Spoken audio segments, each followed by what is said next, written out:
to the music, voted to the streets. This is how we do it. Yeah. Let's take back the streets. We can move in units. Niggas parachuting all around the loose. I'm the most prolific. Catalog of my way is the movement. My approach is different. Music endurance. Yeah. Most conditioned. I'm the specialist, baby. I'm a nigga that you call. I ain't just leave your messages. I do this shit effortless. I'm a nigga that you call to come and bless your shit, baby. I'm the best to get. All I had to do was bring this bitch on the tour.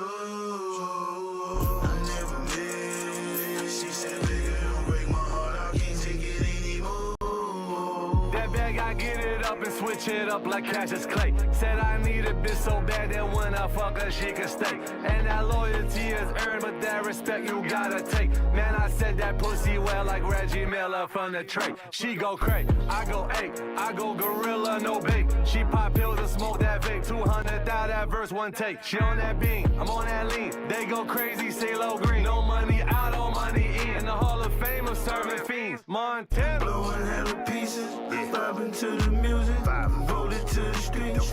This is how we do it. Yeah. Let's take back the streets. We can move in units. Niggas parachuting all around the loose. I'm the most prolific. Catalog of proven. Cold wave bosses. My way is the movement. Don't be scared to it. Don't be scared. My approach is different. Music endurance. Yeah. Most conditioned. I'm the specialist. I'm a nigga that you call. I ain't even just leave your messages. I do this shit so effortless. I'm a nigga that you call to come and bless your shit, baby. I'm the all I had to do was let's get it. It's gonna be the morning stream. She said, "Nigga, don't break Live reaction. anymore."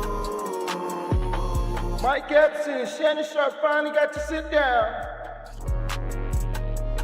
Let's get it. Yeah.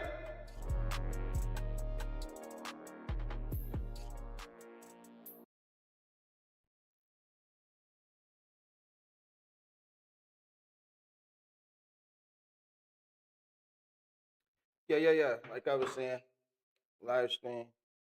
This is good morning, motherfucker.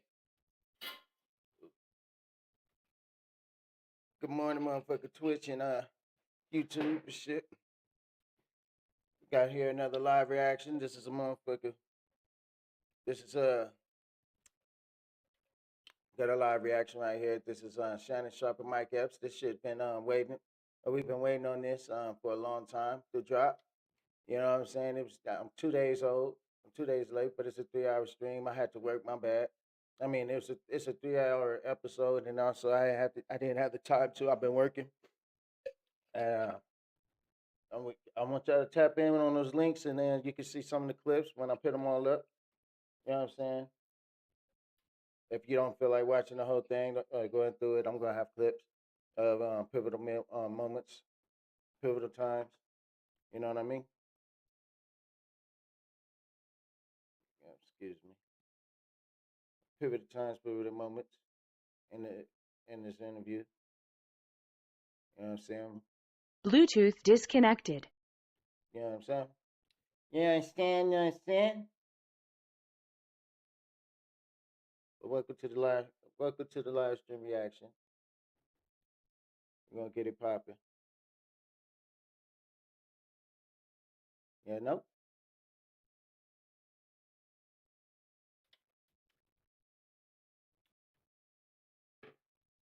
All right.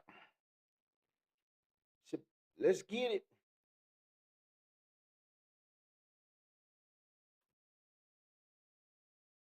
To me on the way to my hometown.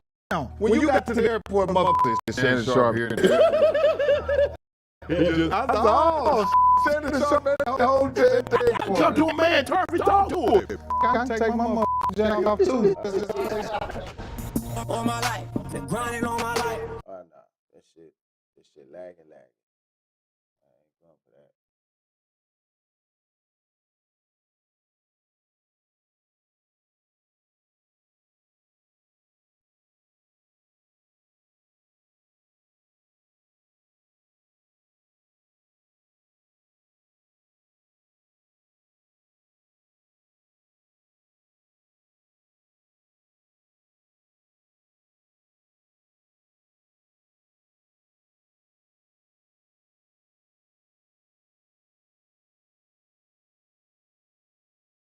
Sacrifice, hustle pay the price.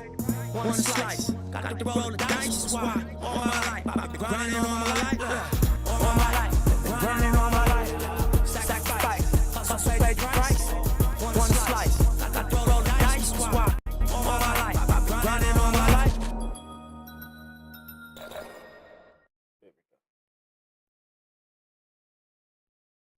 Hello, welcome to another episode of Club Shay Shay. I am your host, Shannon Sharp. I'm also the proprietor of Club Shay Shay. Stopping by for conversation and a drink today is one of the most hilarious comedic minds of our time. He's one of the funniest comic actors to emerge in Hollywood. He went from stand-up comedic star to a bona fide international movie star, one of the most celebrated comedians of our time. He tours the country and performs to sold-out arenas. Award-winning and critically praised actor, multifaceted host, writer, executive producer, entrepreneur, real estate magnate, artist, entertainer, and extraordinaire. He's a powerhouse, an icon, a legend. The OG, here he is, Mike Epps. What's up, Shannon Sharp? Man, look here.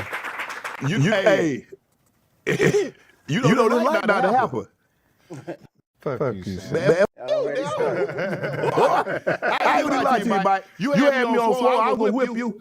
Okay, well, hey, you know what?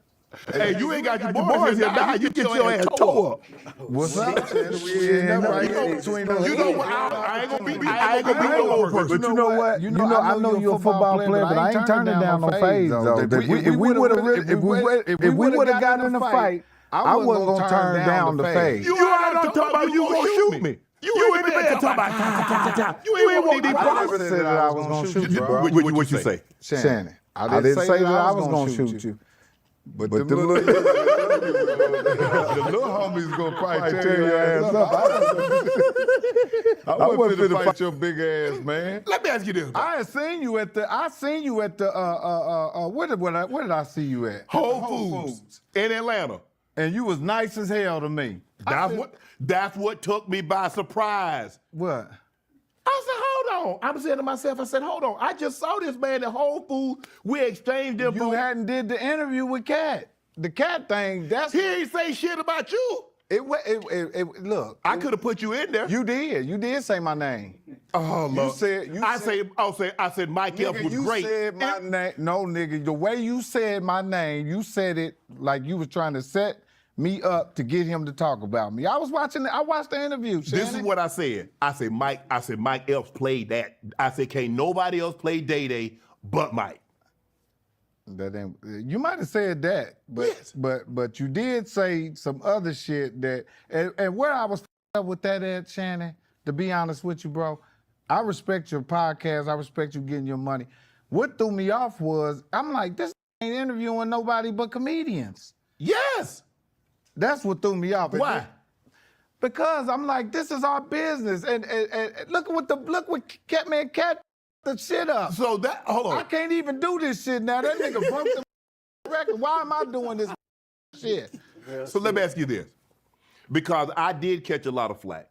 Yeah. Let me tell you why we branched out. Because in the beginning we did mainly athletes. Right. But I said I got the athlete. And see, I had to study that to know that. At first, I thought you started off doing comedians. I started off with athletes. Right. I said in order to what the Popeyes did chicken, but in order to get bigger, what they do? The chicken sandwich. Yeah. So in order for me to get a different audience, let me do celebs, let me do entertainers, let me do comedians. Right. Yes, I can get the athletes, but I need to get a different audience because that's the only way you can grow. I get it. I mean, if Target just sold one thing, they're not going to be Target. If Costco sold one item, they're not going to be Costco. So in order for me to grow, that's what I had to do. I didn't know I was going to have to whip a comedian in order to get even more followers, but I thought that's the way I was going to have to go. Well, nigga, you wasn't going to whoop me, first of all. I wasn't going to let... I know you... Yo, Shannon started off talking spicy as hell, bro. He talking real spicy. He already talking about whooping your ass, whooping his ass. Ain't no motherfucker, ain't got none of his homeboys around. You know what I'm saying? He said, man, if I gotta whoop a comedian to get some more followers, then that's what it is. This is gonna be one of them interviews. It's a dick swinging competition because it seems like Shannon Sharp is immediately keep going about whooping this nigga ass. Man, come on, Shannon. Come on, Shannon. can't be doing that shit. This is your guest, man. You can't be coming up on here already talking about whooping this nigga ass. We 4 minutes in. Nigga, I done heard you say you whooping this nigga ass at least 4-5 times. You played football and everything. I played. I don't play no You was a more. great ass tight end. I appreciate I must that. say you was a great tight. You wasn't as good as Mike Dicker, but you was a good tight end. I did okay. So let me ask you this, because a lot of comedians got upset at me. Yeah. Because I think what Cat did was peel a scab back that outside the comedic world nobody knew about. Didn't nobody know that there was this hostility or this butting of heads between comedians because it was never talked about. Right. And so what Cat did is that Cat lifted the veil and like, oh, this one don't like that one and that one don't like this one and I don't like him and he don't like that. Yeah. And so everybody got mad at me. Yeah. I was like, bro, I mean, I don't know what y'all want me to do. Yeah. I understand that. I mean, the thing of it is that us as comedians, we all, every last person that Cat talked about, everybody that I talk about, we all worked hard as to get here. Mm-hmm. And I guess each one gets money the way they get money. Got it. You know what I mean? Get it how you get it. Yeah, and that's what everybody has to respect. But like I said, it just felt like it was like the interview was set up to gear towards attacking. You see what I'm saying? Oh, that's what you realize the first 45 minutes, I didn't ask a question. Yeah, I understand that. So, yeah, that was it. But that's what I'm saying. See, that's just like me right now. Right. I could tell a million stories about. I just need like 3 or 4. You need 3 or 4. Well, before we go Which into one let's you get want to a hear? total. Which Let's one get a you want to total. hear? You want to talk about it? I'm ready to go now. Check this out. Goddammit, I'm ready to go. This is my cognac. Who's the motherfucker you want to talk about right now? This is straight by Laporte. It's a VSOP cognac. I know you like cognac. I know you do. This is the best cognac you're going to ever put to your lips. You ain't put no P. Diddy in there. Man, go there, you damn. You have it over here in the morning. Hey, bro, you've been in this thing 3 decades, bro. You say you ain't put no P. That's pretty smooth. It ain't, yeah, I thought. Yeah, you thought it was going to burn. I know. Yeah, see? That's pretty smooth. Yeah, I've been in the business 30 years, man. But you know what? When you and I had a conversation, we talked on the phone. And I just thought it was very important. I want to hear why you thought it was very important for you and I to have a conversation. Yeah. To settle our differences, be it agree or disagree, we can agree to disagree, but I felt that we need to have a conversation. And I'm gonna tell you what, I was gonna tell you my things from my point of view. I wanted you to hear from your point of view. Right. And I didn't anticipate you showing up at Country Kitchen. Sid set that up because she knew I was coming. And the next thing I know, I'm sitting down there and Jordan, he said, boss there, Mike Epps. So now I'm like, okay, I ain't ate too much. I can tussle for Nigga, that was my hometown. You was talking shit to me on the way to my hometown. And then you got to the Country Kitchen. When you got to the airport, said Shannon Sharp here at the airport. I said, oh shit, Shannon Sharp at the hotel at the airport. I talked to a man, Turfy, talk to him. Your ass was coming there anyway. I was coaching the All-Star game. Yeah, you was coming there anyway. Yeah. But that was the thing, Shannon. It was one of the most important things that came out of that is we got a chance to show these little youngsters out here that guess what? It ain't always got to end in no violence. It doesn't. Or fighting each other Correct. and putting our hands on each other. Because at the end of the day, we still all black men. Yep. You know what I'm saying? We Yep. still all examples in front of Millions. That's just like whatever Cat said. It wasn't that bad. Right. It was like roasting them. Yeah. He just got up here and roasted everybody. Nigga, I can take my jacket off too. Just in case. Shit. All right, we up here in white tees. Think you're gonna try to just in case you get upset, nigga. But no, I think the thing was for me Right. is that everything that you said that I wanted to show, look, we disagree. But just because we disagree, that doesn't mean we have to fight. We have to like get out here because at the end of the day, ain't no other group doing that but us. You're right. Man, ain't nobody doing that but us. You're right. I mean, ain't nobody fighting Joe Rogan. No. Ain't nobody fighting Theo Vaughn. No. Ain't nobody fighting Andrew Schultz. And there might be people that say things that they disagree with. But That's we're right. the only ones that feel like, I got to show you how much macho, how big and bad I am. Yeah. I'm going to show you. Yeah. We ain't got to do that, bro. Let's go ahead and get this money. But that's where we come from. You know, the neighborhoods and stuff Yes. that we grew up in, man. You know, I'm pretty sure you had a bully. I had a bully. Everybody had a bully when we were kids. And we grew up in neighborhoods fighting, man. That's what black kids did. Yeah. We grew up fighting each other. You know what I mean? And hey, man, unfortunately, that's what it is. But and like you said, as adults, we have to make sure that we understand. We past that stage now. That's right. So, but I'm glad that we got an opportunity.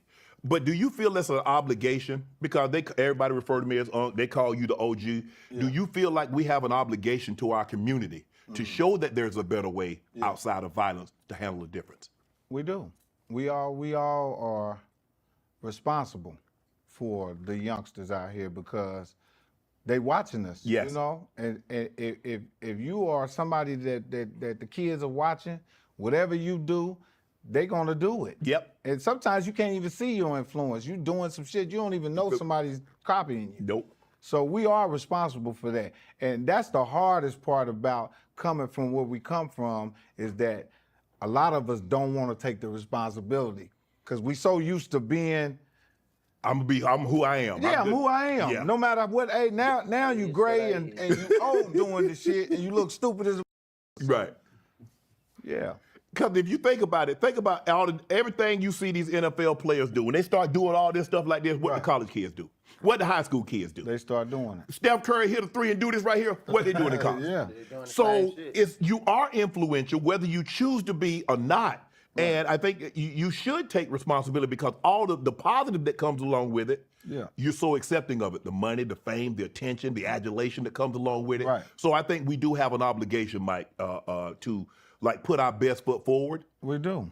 To make sure that the ones that are watching us say, you know what, man, Sharp and Mike had a disagreement, but I like the way they settled that, man. I like they got together and they say, you know what, man, I understand. I might not agree with what you said or how you said it, but I understand you being a comedian, you said it. Bro, let's dap this thing up. Let's move on. Yeah, because it's enough. It's cold, motherfucker. Yeah.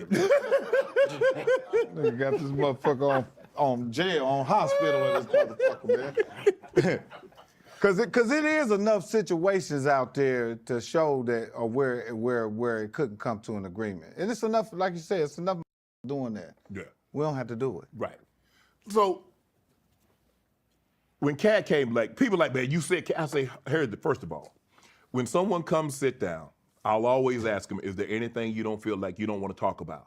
Because if you're sitting in that chair, which you're sitting in, I believe you have enough of a career that I can talk to you over your career about something that's not your most salacious or something that you don't want to talk about. I believe you have enough of a career that we can talk about, exclude that, and still get the best Mike Epps. That's right. So when he came, I had no idea what he was going to talk about, but that's his story. Like, Mike, if you tell me your story, and I'm like, Mike, that didn't happen. Yeah. That is your story. You telling me your story. I wasn't there. That's right. So I can't. It's like, man, you should have said no. Stop what? I don't know his relationship. Well, you know what I think? What you because I met Cat Williams a long time ago. We did a thing called, it was a comedy competition in the Bay Area. It's called the Bay Area Comedy Competition. And Cat was as cool as a nice in a motherfucker. His name was Cat in the Hat. Yes. And Cat, when it was time to do next Friday, Ice Cube asked me, man, you know him? I said, hell yeah, that's Cat in the Hat from Oakland, because I thought he was from Oakland, because he's always like a Bay Area dude to me. I said, hell yeah, that's Cat. He said, man, he funny. He put him on Friday After Next. Right. So you knew him prior to Friday After Next? Hell yeah. Okay. From like I said, the Bay Area Comedy. I thought he was from Oakland. And then he did the Bay Area Comedy Competition, and I knew him from there. But he was always a cool, calm, funny dude to me. I never seen all of the crazy shit that happened. But I can honestly say this right here. I really think that coming up in this business when you're young as a comic, you could probably relate to it in sports. I think you do get brushed by older guys the wrong way. I done been brushed by a couple of them, but I don't say nothing about it because I understand what this is. It's a sport, and it's camaraderie. And when you first come in the game, when you first come in the locker room, just talking shit. Really? I mean, in anything. Yeah. I think when you're coming into prison, gonna try you. You go in the locker room of a sports joint. You know that. Right. Am I lying? They're not trying. A lot of, especially if you play this, because it's like, okay, I might take somebody under my wing, but am I really trying to take somebody under my wing that's really trying to take my job, take food off my table? Hell no. So you're gonna be away with them, and I think that's what happened to Cat. Right. Crossed him a couple times. Steve Harvey. All of the motherfuckers crossed him some kind of way. Right. But it happens in the game because I'm an older comic now, and I run into all kind of young that sometimes I run into little young comics, and I be looking at them like, you need to get a job. Straight the up. Now, you're going to have to prove to me later on. Right. And if I see you again and you hot, I'm going to say, shit, this little end up turning into something. Right. But I know that can happen, and I'm pretty sure that happened to Cat. Right. Because it happened to me. Right. With some of the same that he was talking about. Damn. But I never took it the way that Cat took it. Right. You see what I'm saying? The only Goddamn ads.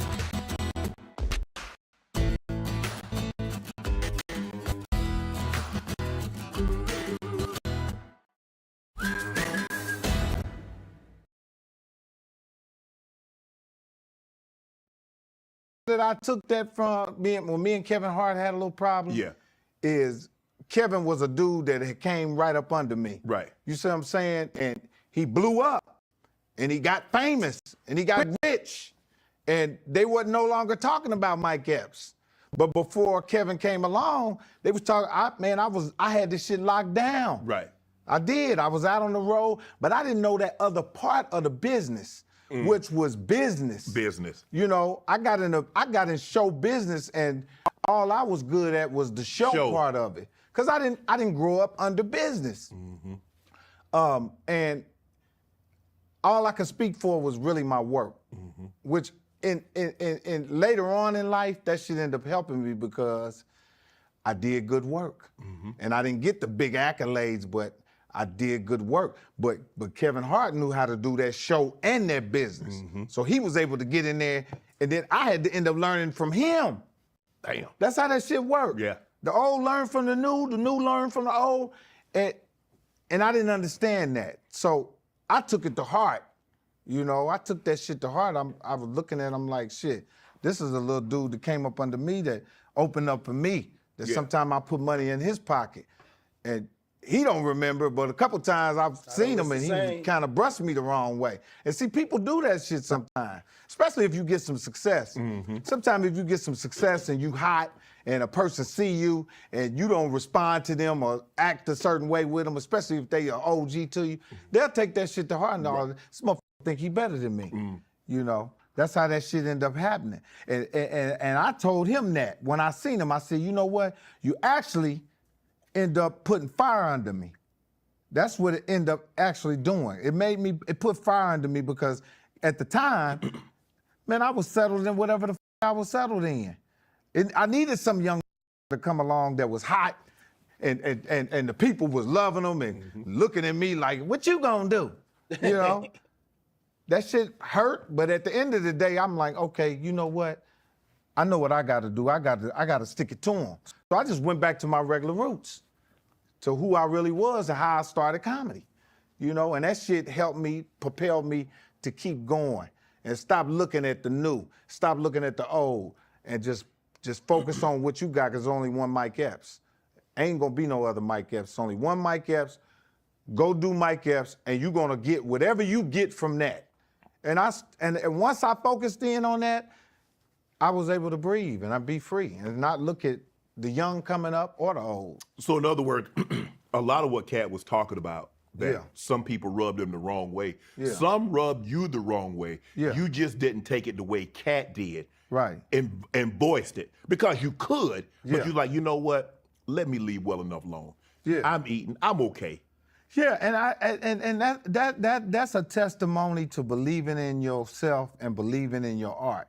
When you believe in your art and your testimony, I have a lot to believe in that'll help that keep me from getting into bullshit. Right. I'm a good actor. Right. So I can rest on that. Yeah. You know what I'm saying? Yes. I'm good at what I do. Mm-hmm. So do I really need to do some other bullshit to get people to look at me? Hell no. Right. But it's days I wake up, I'm like, oh shit, I need to get a podcast. Right. Because it looked like the business is leaving me. You know what I'm saying? Right, yeah. Oh, Shannon Sharp just got a big ass deal. I got to do this. Right. Let me go get me some glasses and a tight ass shirt. I'm serious. I started looking at little tight shirts and shit. I said, I'm finna do. I'm not lying. That shit did cross my mind. Because when you see a getting money and success, you start thinking your way your mind flick is like, I can do that. That's right. And I'm gonna get left back. Right. But only you can do that. This is your thing. Yeah. This episode is brought to you by Prize Picks. Whether you're starting a new routine, making player picks for the first time, trying something new can be hard. But in life and on Prize Pick, it always feels good to be right. With high-pressure playoff matchups every weekend and elite hoops action almost every night, the action never stops, and Prize Picks lets you take control. Football playoffs are here. Buffalo Bills football in playoffs. Josh Allen, James Cook, Dalton Kincaid, Bills Mafia is ready. Rushing TDs, passing TDs, rushing yards, receiving yards. We're hitting more all damn day. Find your community on Prize Picks. With new social feeds feature, you can share Prize Picks with friends, copy lineups from winners with a single click. Copy lineups you like, use them as inspiration for your own picks. You can even follow Prize Picks partners like yours truly and tail or fade our picks with just one click. New feature alert, Prize Picks has early payouts. If your lineup gets off to a hot start, you may now have the option to cash out those winnings early before the game even finishes. Prize Picks is simple to play. Just download the Prize Pick app today. Use code Shannon to get $50 in lineups after you play your first $5 lineup. That's code Shannon to get $50 in lineups after you play your first $5 lineup. Prize Picks. It's good to be right. Now listen, if you love comedy, if you love the culture, and you love to laugh until it hurts, you need to pay attention to this. The biggest, funniest comedy tour of 2026 is pulling up to a city near you with We Them Ones Comedy Tour. 35 cities, 35 stops, and headlining the whole thing, one of the greatest comedians to ever do it, Mr. Mike Epps himself. Okay. Mike Epps is bringing a brand new stand-up comedy set of nonstop laughter. And guess what? He's not coming alone. We Them Ones Comedy Tour, featuring comedians like DC Youngfly, Mojo Brooks, Carlos Miller, Chico Bean, and more, all hosted by Tony T. Roberts. This isn't just a comedy show. This is for the culture. This is one you don't want to miss. So do yourself a favor, grab your tickets right now at bmnshows.com. Mike Epps, We Them Ones Comedy Tour. Get your ticket. Wait, hold on. Does Shannon Sharp got a fucking beard on doing this interview? Am I tweaking? Does he got a beard? Oh, he only has a beard on this. Like, because with that other shit, you know what? Because, hold on. Tickets now at bmnshows.com. Here's a question. If you walked into a stash house and you found it full of $20 million, how much would you steal? That's the question Matt Damon and Ben Affleck have to answer in the Netflix new movie, The Rip. They play a team of Miami cops alongside Teyana Taylor, Stephen Yeun, Catalina Sandino Moreno, Sasha Kaje, and Kyle Chandler, all trying to decide, are they the good guys or the bad guys? This movie is an edge-of-your-seat thrill ride the entire time, keeping you guessing to the very end. Don't miss The Rip, only on Netflix on January the 16th. I was going to ask you, because you were on the Friday After Next with Ricky Smiley. Right. I had Ricky Smiley on the show, and it was great. Ricky was unbelievable. He's one of my favorite guests. Right. He divulged some information that I didn't know. Right. He said that he was originally cast to play Money Mike. Kat asked me, I said, Kat, how am I supposed to know? I wasn't on the set. I got to take, if you were to say, you know what, Sharp. That's not true. Check this out. If you were to say Sharp, I was originally scheduled to play Damon Yeah. I gotta believe that because you were there. How would I know that's not true? So I said, Cat, how would I know that's not true? So when we released the episode, Yeah. and we had that clip that Ricky said that he was originally scheduled to do Money Mike, Cat responded upon it. I didn't think he said anything bad. I didn't know that wasn't true. I don't think that was true. I think that knowing Ice Cube and watching how he works, because I done worked with him many a times, and he is involved in the casting. Yes. I think Ice Cube might have, vaguely told, because that's how Ice Cube is. He might tell a nigga, go read these 2 parts. I want you to read for this one and read for that one. I don't know if that's what happened. Right. But it's something along the lines of that. Right. Where Ricky could have thought that. But Money Mike was For Cat, but like I'm saying, so if you look at it, yeah. I don't think Ricky liked the part he played. Because he had the bandana on, you couldn't see it. Yeah, and he said that me and Ice Cube was really hitting him hard with the tree. You know when we found him, and that nigga kept saying, "Man, y'all hit me hard." Never pursue the driver who crashed into you after a car accident. There's a way to get compensated that's faster, easier. Tree. And Ice Cube was like, "What's up with this dude?" I said, "I don't know." I said, "I'm not hitting him hard with the tree." You were framing. I wasn't you hitting were that framing nigga, him, man. Yeah, you were. Yeah. Hey, Mike, you were framing on him, man. I wasn't hitting that nigga with that tree. Ice Cube slammed the tree on that nigga. And when he slammed it on him, Ricky got up and said, "Okay, that's it. No more of the tree slamming on it." Man, I can see now you went overboard with it. Man, I swear, I wasn't the one hit. Yeah, I was hitting him with the tree. You was hitting But him. I really wasn't trying to hit him with the. I mean, sometimes when in acting, I think Ice Cube might have told me, "Go ahead and hit the nigga for real with the tree." No, he didn't tell him that. Oh, that nigga Ricky go mad. I knew the did that on purpose. Yeah, and so that was the situation. I didn't know. I was like, well, damn. I remember thinking, I said, CJ, man, he revealed that he was supposed to be Money Mike. I said, people gonna really love this because he get. So I didn't know. But can you see Ricky as Money Mike? No. Right. It's hard to see because when we've all seen somebody was originally supposed to play this part, or somebody was supposed to originally sing this song. Yeah. And after you hear that person sing the song, like, I know you can sing, but I don't think you would have did it like this person did it. Yeah. So no, I can't see him. I think Ricky played the role of the Santa Claus, and he played it amazing. Yeah. That klepto Santa Claus. Do you think Gonzalez should be sitting where you at right now instead of you? I don't know if that's his call. No. But I just said that. No. I was just fucking with you. But if you look at the tight ends, look at all the tight ends. Me, Jason Witten, Gates, Gonzo, all the guys.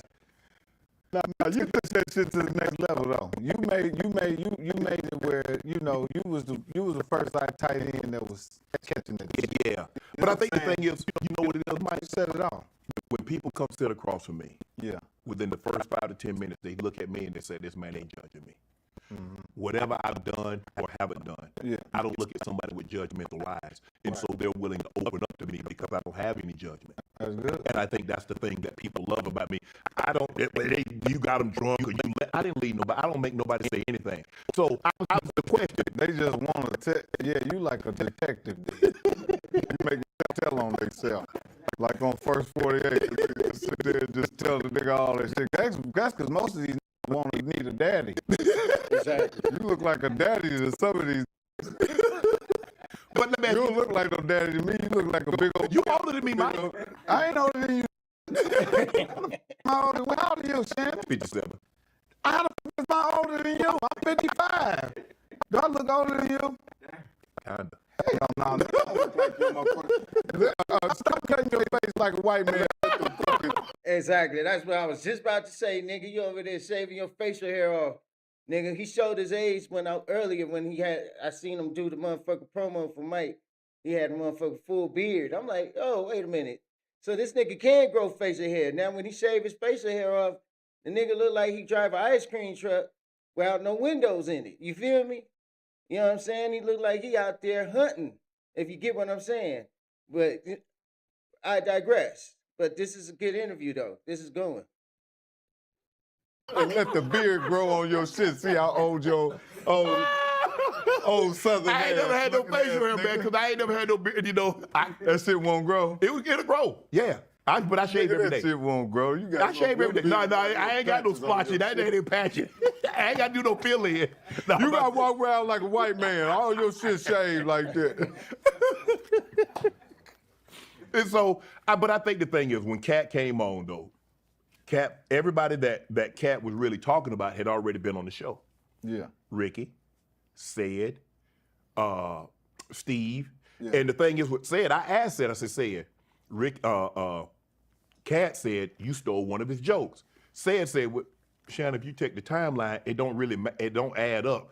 He was talking about, I think he said about a spaceship and so forth and so on. So here come Cat again. I was like, Cat, I don't know, but I ain't heard that joke. You know joke. You in the comedy club. Yeah, so but- you know people joke. Yeah, but you know what? Just looking at what he was doing, the went and turned the check into it. Went out on the road. Yeah. And went out there, and people came to see him off of what he said on this show. Yeah. That was his hustle. So that's what it was. Yeah, and them niggas should have came back on here and roasted his ass right back. They said all kind of shit, but you know what I'm saying? Everybody's different. I don't think they them type of dudes. Right. You know what I'm saying? But he should have came on here and roasted them back. You mentioned that you knew you had known Cat from the Bay Area. So when you saw him on Friday After Next, were you surprised at how well he played that role? No, man. You got guys like me and Cat, certain guys in the business. You know, we come from we can reach back and grab certain things that. First of all, me and him from the Midwest. He from Cincinnati. I'm from Indiana, and you know we coming from a different perspective when it comes to acting and performing. But I wasn't surprised because I knew, you know, Cat been around some shit. He done seen some shit. So, you know, when it come down to this acting thing and this comedy thing, if you don't have that background and that history, it's gonna show up in your work. You know what I'm saying? It's gonna limit you on your jokes. It's gonna limit you on your creativity. So, no, that was a perfect role for Cat. And like I said, Cat is a great actor. Right. You know, like myself. But you know, personally, everybody has their own personal shit, and that's where it get a little rough for all of us as comedians, man. We are some crazy, motherfucking comedians. I tell everybody, man, we like it's dark, you know. And I had to. Whew. And just as a comedian, man, people don't understand the sacrifice for making laugh in your personal life. It's like you give up a lot. There's a lot of times that you're sad that you're making other people laugh, but you're really sad in your own personal life. All the time. That's one of the hardest things about being a comedian, and they call it a tears of a clown. You know, because it's the real sacrifice of making someone laugh is that you got to be sad to make me laugh. You can't be happy and make me laugh. Right. And if I see something that you're happy, it's kind of made up, you know, because we come from dark places, man, to make people. I know I'm standing up here telling motherfuckers my whole personal life, and they dying laughing. Right. And I gotta go to a therapist and tell the bitch the same thing. You know what I'm saying? And she gotta make it make sense for me before I go make them up laugh about it. So you got two therapy sessions. One which you're getting paid for, and the other you're paying for. Come on. Two therapy sessions. One I'm paying for, and the other one I got to laugh. This is real. But you know what? But I had Miss Pat on, and Miss Pat said, although a lot of comedians do come from a dark, everybody doesn't have that same type of a past. They don't. Everybody don't have the same past. I got a dark past. You know what I'm saying? My past is dark. I come from dark shit. Family, personal life, all of that shit. So, you know, I consider myself a hero every day because of the shit that I escaped. What you've overcome, huh? Hell yeah. That I know that I ain't even supposed to be sitting here, period. Supposed to be dead, in jail, strung out on dope, failed at this shit, you know. But I guess God had a better plan for me, you know. And I think that's because He knows I'm gonna do the right thing with my shit now. That I'm at this age. I use my power to do the right shit, you know. When was Friday the first time you've ever met Cube? Yeah. Fucking ass, man.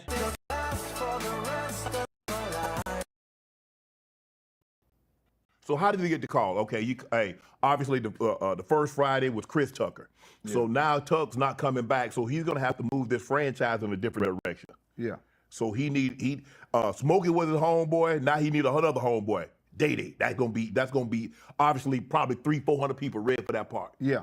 You get the part. So what is Cube when Cube tells you to come in and you read for the part?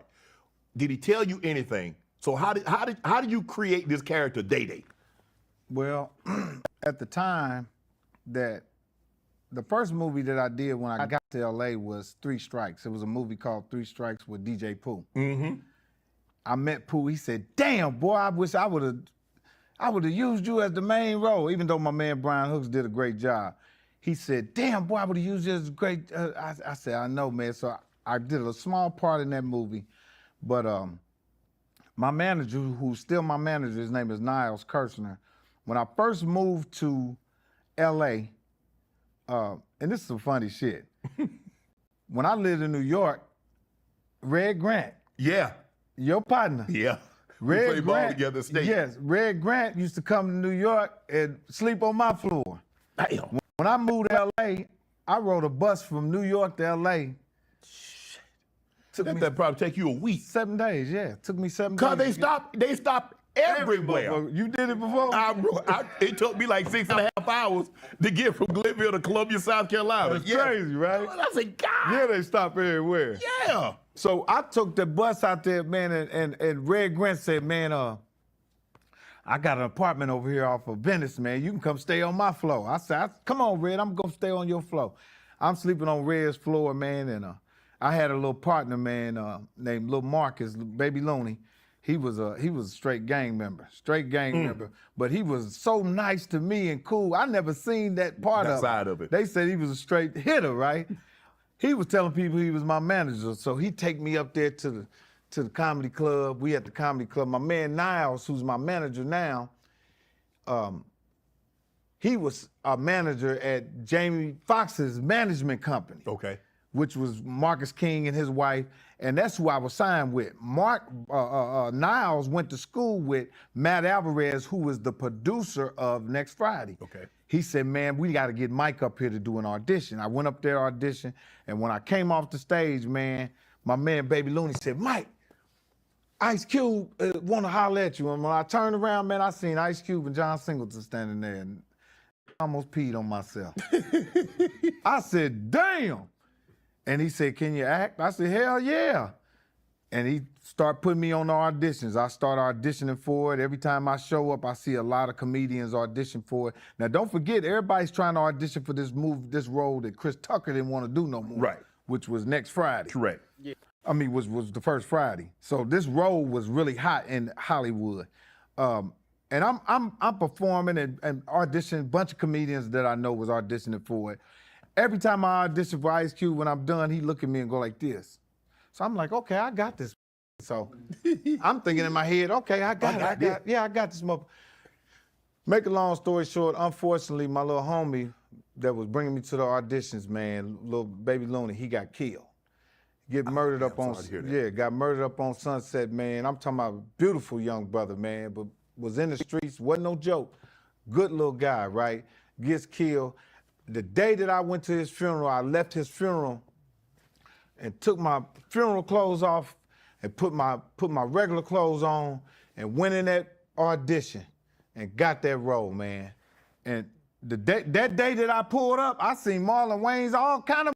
I was like, oh, I thought I had it, because he kept looking at me going like this. You doing good. Man, I pull up, I see all kind of out there with the. I said, oh, I ain't gonna get this shit. Man, I went in there and got that role. And when I seen his wife, Miss Jackson, laughing, I said, oh man, I think I got this role, man. Right. you know. And I got that role. I called my mom. I said, "What you want?" She said, "Give me a buy me a washer and dryer." I said, "I'm gonna buy you a house." She said, "No, you gonna my Social Security up." Cause I get $700 a month. You know, I get $700 a month. You gonna my Social Security? But I know black people, hey, you ain't been messing with that Social Security. No, it's $700 a month. I don't give a fuck what you do. What is it about Cube that he loves comedians? Chris Tucker, you. He had John Witherspoon. He had DC Curry. Yeah. He had Bernie Mac. Bernie Mac. He had all those guys. He had AJ John, all Jamie Foxx. What is it about Cube With comedians. and comedians in his movies? I don't think he's never had. I don't think Cube has ever really been in a movie.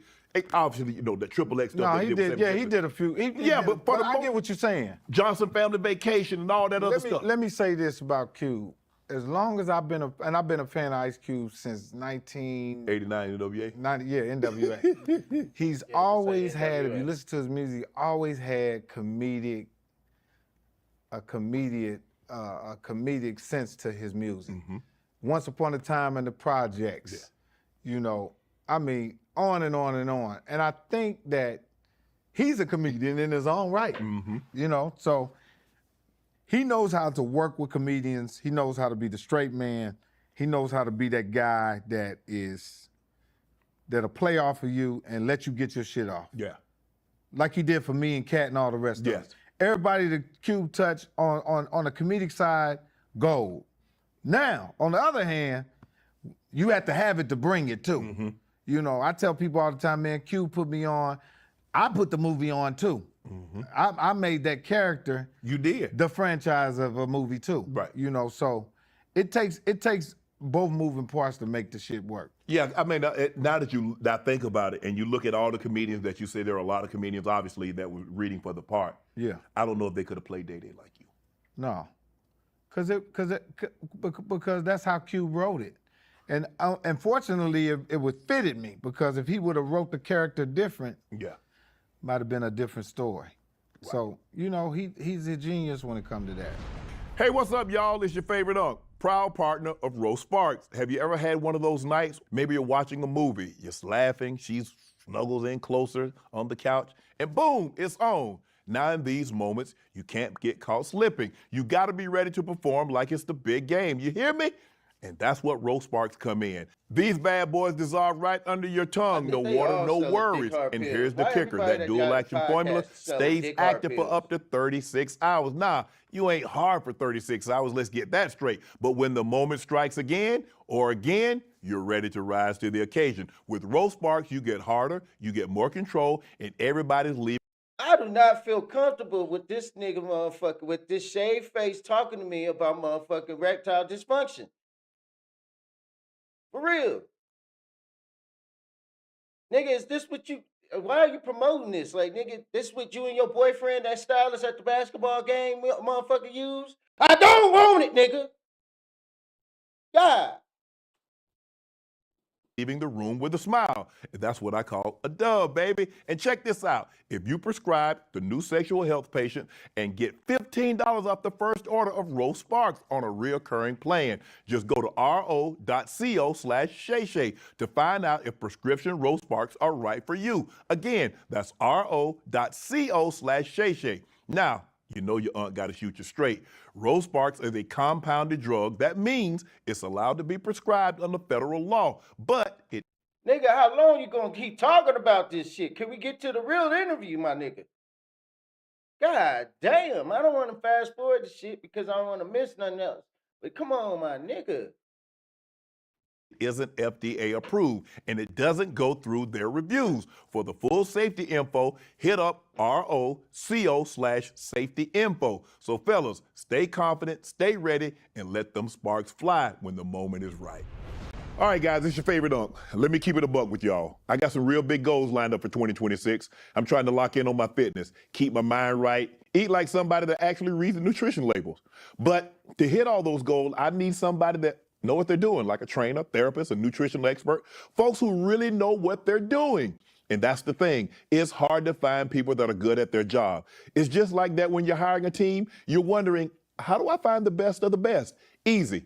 ZipRecruiter. And right now, you can try for free at ZipRecruiter.com/ShayShay. ZipRecruiter matching technology works fast, so you're not wasting time or money. You can see right away how many qualified people are in your area and for the role that you need. Plus, there's resume database lets you instantly unlock top candidates' contact info. No waiting around. It's no wonder they're the #1 rated hiring site on G2. Let ZipRecruiter help you find the best people for the best roles. 4 out of 5 employers who post on ZipRecruiter get a quality candidate within the first day.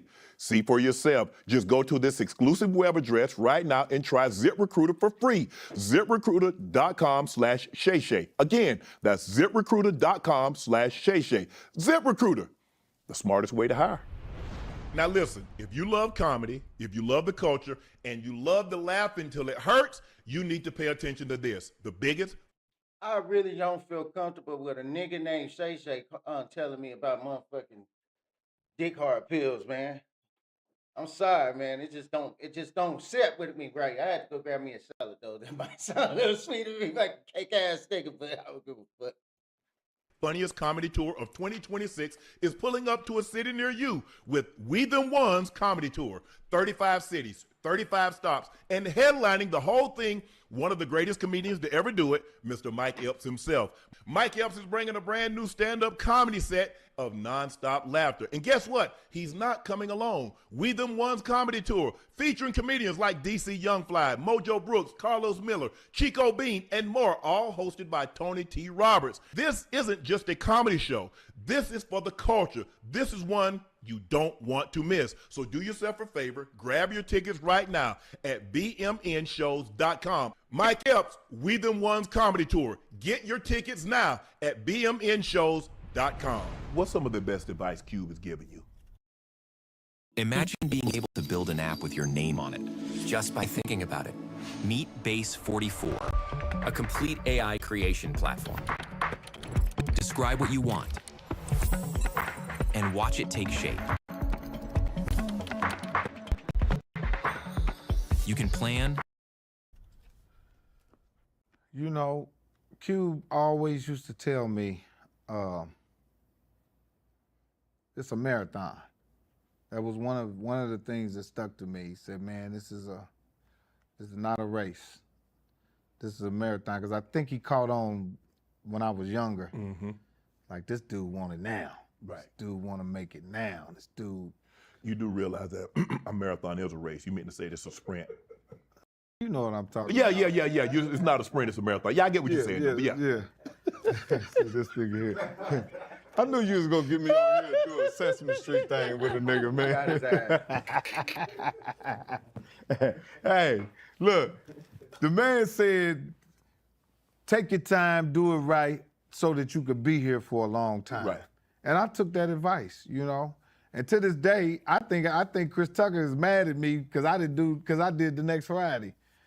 To this day, I said that's. But just my how's he personal mad at you? advice. He didn't. Okay, the reports are that he didn't want to do cursing and he didn't want to be smoking weed. Well, and all I heard through the grapevine he said they should have left it alone.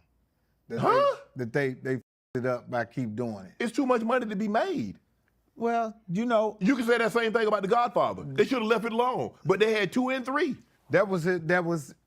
He did such a great job. He I did. can see him saying that. But I don't think anybody. But nigga, my mama needed to wash it dry. But I What think was I supposed to do? Mike, I think the thing is, I love the way what Cube, the pivot he did. Yeah. Nobody could have played Smokey. Nobody could play Smoke. He had to do a whole different character, a whole different way of doing it. Nobody could have played it. And see, that's what I thought I was about to come and play Smokey. Mm-hmm. But I fooled him. And I'll never forget the first day I did that when I was on the set and they said action. And when they said cut, I'm not bullshitting. John Witherspoon was sitting there looking at me like this. And the set was silent. It was quiet. Cause they was waiting on me to bring it. They like, nigga, you better bring this shit. And I was nervous. I went up there and told Cube. I said, man, they ain't laughing. You know what Cube said? It ain't time for them to laugh. I said, okay. He said, I'll let you know when it's time to go there. Yeah. Go there. And by the time it was time for me to go there, and I came down the stairs and said, why y'all let the fat bitch jump on me. Y'all just, it was over with. They was laughing. I said, I'm gone now. You know, and that, you know, so that was pretty much the layout, Shannon, you know. But you know, as great as Cube has been to a lot of people complain about the pay. Yeah. That Cube don't pay his actors and Cube don't do this. After all that what that man has done, we got to get a man his flowers because he's put so many people on. Neil Long was in the movie. And see, his pay is different. And if you want to ask somebody, if you want to compare to what somebody gave you for one movie, and it was your breakout movie or your first movie, you ain't in no $300 million budget movie. You ain't in that yet. And so I hear people talk about he don't pay a lot, but everybody that did his movie took off and went and got paid. Yes. You know what I'm saying? Yes, absolutely. I know what you're saying. I didn't get paid. I got a decent pay. Yeah. But the money that I made from being in the movie was now your stand-up. Now you hotter in your stand-up. Now I'm hotter in my stand-up. Now instead of doing, not that there's anything wrong with a 200 seat. Now you're doing 500. Now you're doing 1,000. Now you're doing 2,500. Yeah. They come to man, hey, they put it in the mug. Now you're getting your money, and see they got to look at it. You have to in this business here as an actor, as a comedian. When you first starting off, because everybody got to start somewhere, you have to plant a seed. Yes. For the flower to grow. You're not going to get an instant. Well, some of these dudes is getting instant flowers, but the flower pot gonna pop in a minute. It's gonna break. And your ass gonna melt down back into the soil. Because it ain't a seed. It was sitting in a pot. There is a report that there is a last Friday. It's the last Friday. I just sat with me, Ice Cube, Aaron Magruder, and DJ Pooh just sat in a room and we've been writing it. Right. So it's gonna be off the hook. So what can we expect? The 27, 28? Hopefully 26. Hopefully we'll come out. 26? He said Aaron Magruder, man. If you know anything about Aaron Magruder is the motherfucking writer and artist of the motherfucker The Boondocks. He wrote The Boondocks. That was his cartoon. So if he's sitting down with Aaron Magruder writing The Boondocks, Ice Cube and them, this last Friday, if it is really coming out, this shit about to be funny as shit, dog. This shit gonna be off the hook because Aaron Magruder, if you like The Boondocks, man, shit, Aaron Magruder got a fucking funny way of telling black comedy, giving like black stereotypes of life without it being so offensive to black people, you know. But shit, and it's 2026, so shit, we gonna see. Yeah, probably 27. Yeah. Damn, how you know this shit more than me? So I mean, is it bittersweet? Because you've been at this thing, it's 2 decades that you've been at the Friday franchise and knowing that it's coming to an end. Well, you know, it might not come to an end. We thought the second one was the last one. We thought the third one was the last one. But Ice Cube has the ability to keep creating. That gonna squeeze the juice out of this motherfucker. Yeah. That motherfucker ain't gonna have no juice left in it. And Friday After Next, man, how did you come up with that? You cussed them old ladies out. Them ladies come out there with the pamphlet and you say y'all selling in the name out here, selling in the name of the Lord. That's the thing about film and knowing somebody's gonna. The line was, you out here selling pussy for the Lord. That's the line when he was talking about on next Friday. Y'all, no, Friday after next. You bitches out here selling pussy for the Lord in the name of the Lord. To do something, you know what the reaction is, but if you don't know what I'm gonna say, when I walk up to you, it's gonna throw you off. I got a real response out of them ladies. Yeah. It really shocked them. Yeah. But them as knowing that they in a movie they couldn't break, so they just went on with it. Yeah. That shit was real. They didn't know what I was gonna say. I just walked up to them and said, "Why y'all using God to sell pussy on that?" The old lady said, "Oh my," that's how she was looking. But they just kept going. Right. They kept, they stayed in it, man. So how much freedom does Cube give you to ad lib? Oh man, that's what he do. I remember I went in the script. I mean, I was sitting in the trailer with him, and he just took the script out my head and threw the mother. I said, "What the?" He said, "Come on, let's go." You know, but you know, the script is the guideline, Right. and we have to say certain words to lead us to the next scene. Okay. So it's certain shit that has to be said, and it's certain shit that he's like, okay, this scene right here, do what you want. You know, go ahead in there and you know, and if he had to pull me back, he'll pull me back. Should we expect some up and coming comedians in the last Friday? Yeah. I mean, like I tell all the comedians, a lot of people have been hollering at me about that movie. I said, Cube he gonna make you audition. And he ain't just handing out no part. Cause sometimes like Hell no. Leo ain't gotta read for no part. Denzel ain't reading for no part. Samuel Jackson not reading for no part. No. There's some people that are not reading for a part. They're not reading for a part. You gonna read for this part. Even though you not don't- me. I'm No, part no. of the franchise. Right. But these new guys, Yes. I'm pretty sure I respect him for doing that because the only way you'll see it is if you see it. Like I can guess all the way and try to pair a person up with a character in a script, but to see it is to believe it, you know. So I agree with that. Right. Do you think Chris Tucker have regrets about not returning to Friday, seeing how successful that it was? Because in the some beginning they degree. said, well, he wanted this much money, and well, then you heard other people say, well, it was about his religion, and he didn't want to smoke weed, he didn't want to do all that cursing, he didn't want to do all that drinking. But then I guess, you know, when what was that movie that he got with Jackie Chan? I mean, they came along and it's like, well, He was the perfect example of he might have been the that first started off saying the Cube didn't pay. right. Because I remember he had a joke that said, man, that paid me in T-shirts and CDs. That was his joke that the nigga used to do on there. Right.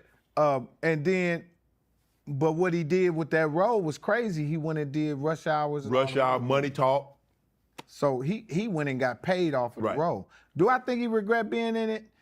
To some degree. Why would he regret it? It put him on the map. I mean, look what he did afterwards. Yes. I don't think he get. Do you think? Do I- do you think he gets Rush Hour if he's not in Friday? No. I agree. I think Rush Hour got him. I think next Friday. I think Friday got him everything he was gonna get. Would he have been a star outside of Friday? I think so. Yes. Yeah, because he was good. Yes. He was good at what he did.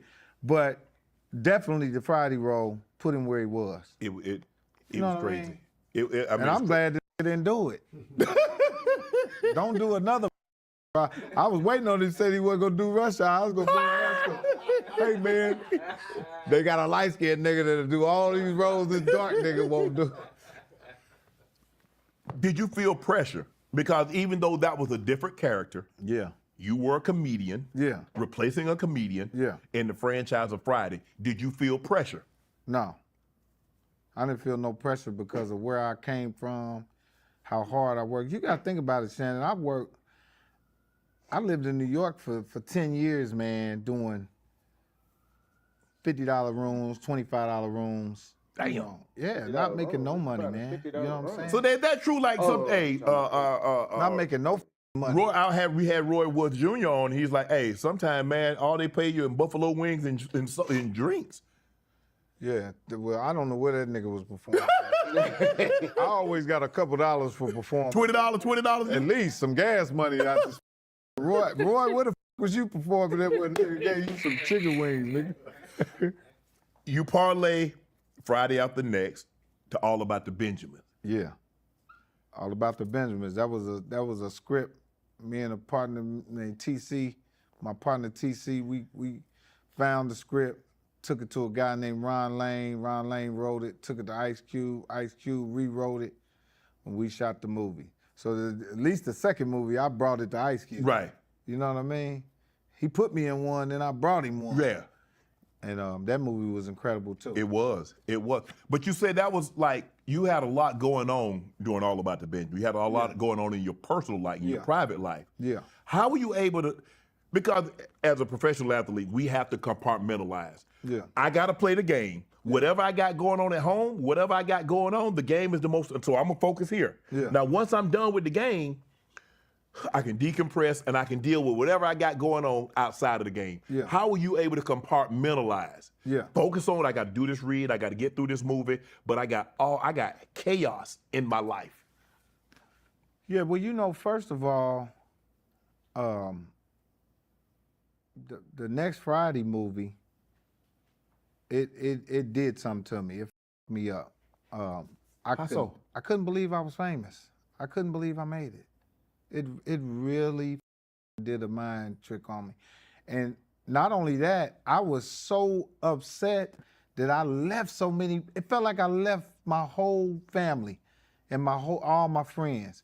Because I'll never forget, one day I went back home and I was looking for everybody to be like, ah. Yeah. And wasn't nobody like that. You minded them though. That shit me up.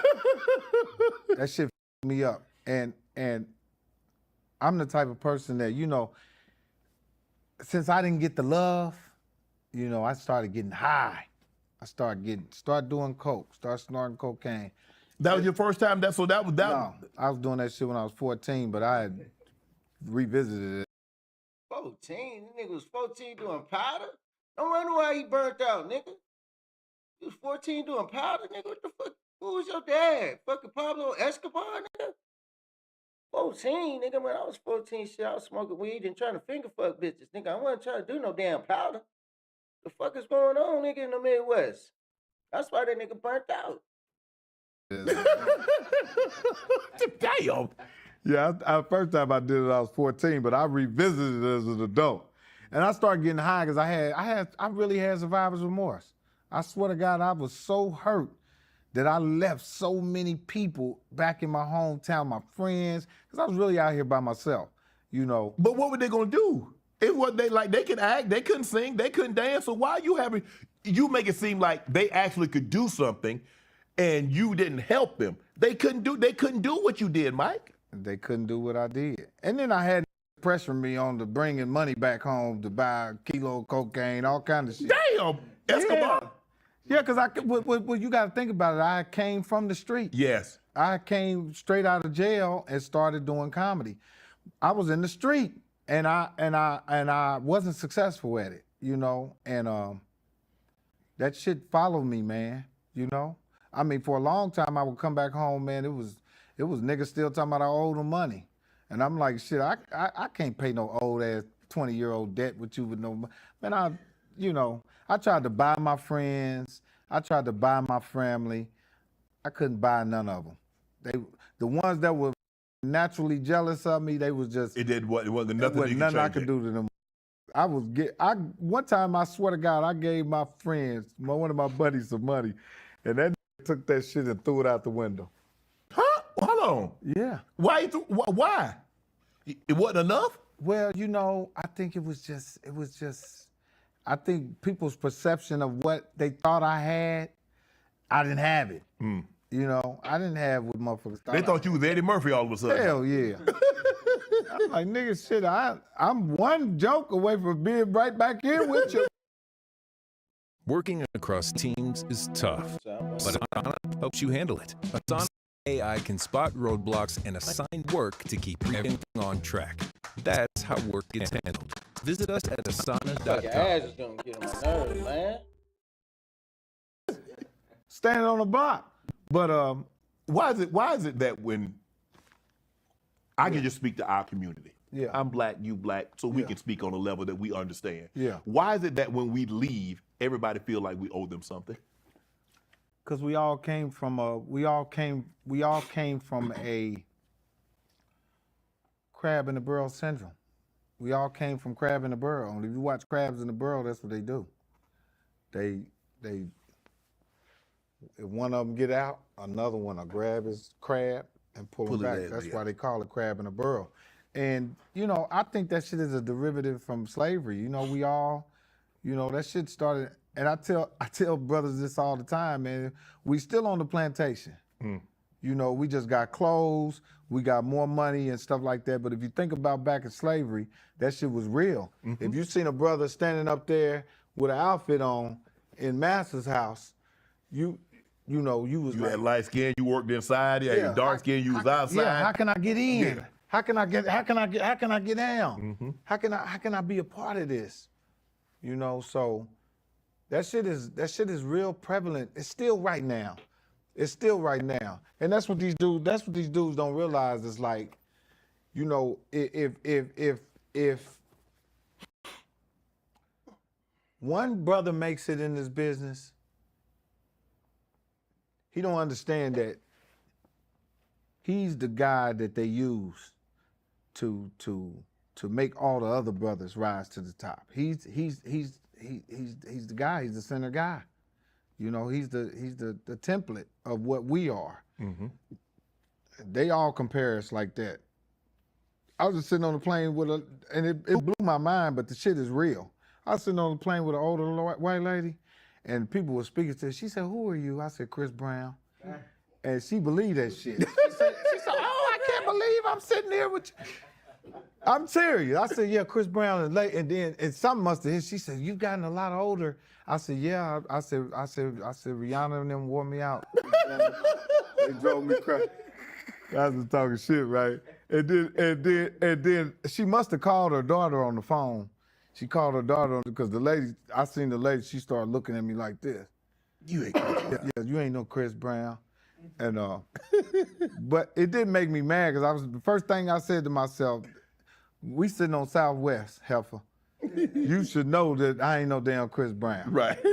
She didn't know who I was. She probably didn't know who damn Chris Brown was. She knew who Chris Brown was. She did. Yeah, they know who Probably. Chris Brown is. No, She probably knew the name, but I don't know. 55-year-old nigga with a schnauzer color gray in his chin. When you did All About the Benjamin, those lines, 15, 30, 35, 15. Yeah, them joints right there. Them was that was ad lib. Yeah, I was high right then. Damn. I was, yeah. How you show up to work high? Like now. No, I'm just bullshit. No, I'm just bullshit. No, you know what?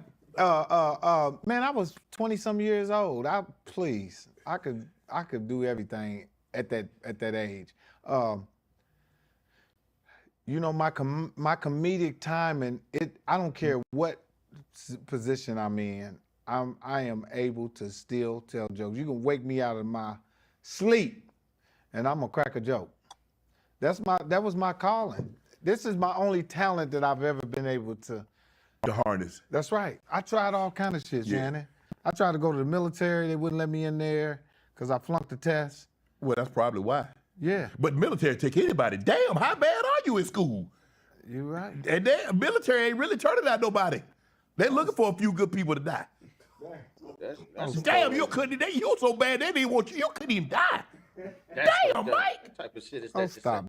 I was just like, What type of shit is that to say, man? The military don't just take any and every fucking body, especially back then, man. You had to pass the ASVAB test. You know what I'm saying? You could only score a certain amount, you know what I'm saying, when it comes to the ASVAB. You had to score the ASVAB, and then you had to do the physical motherfucking shit. Then you had to do the mental. I don't know why he's sitting there making it seem like it was just that easy to get into the military. No, the fuck it wasn't. And especially back in those days when motherfucking people were way more healthier.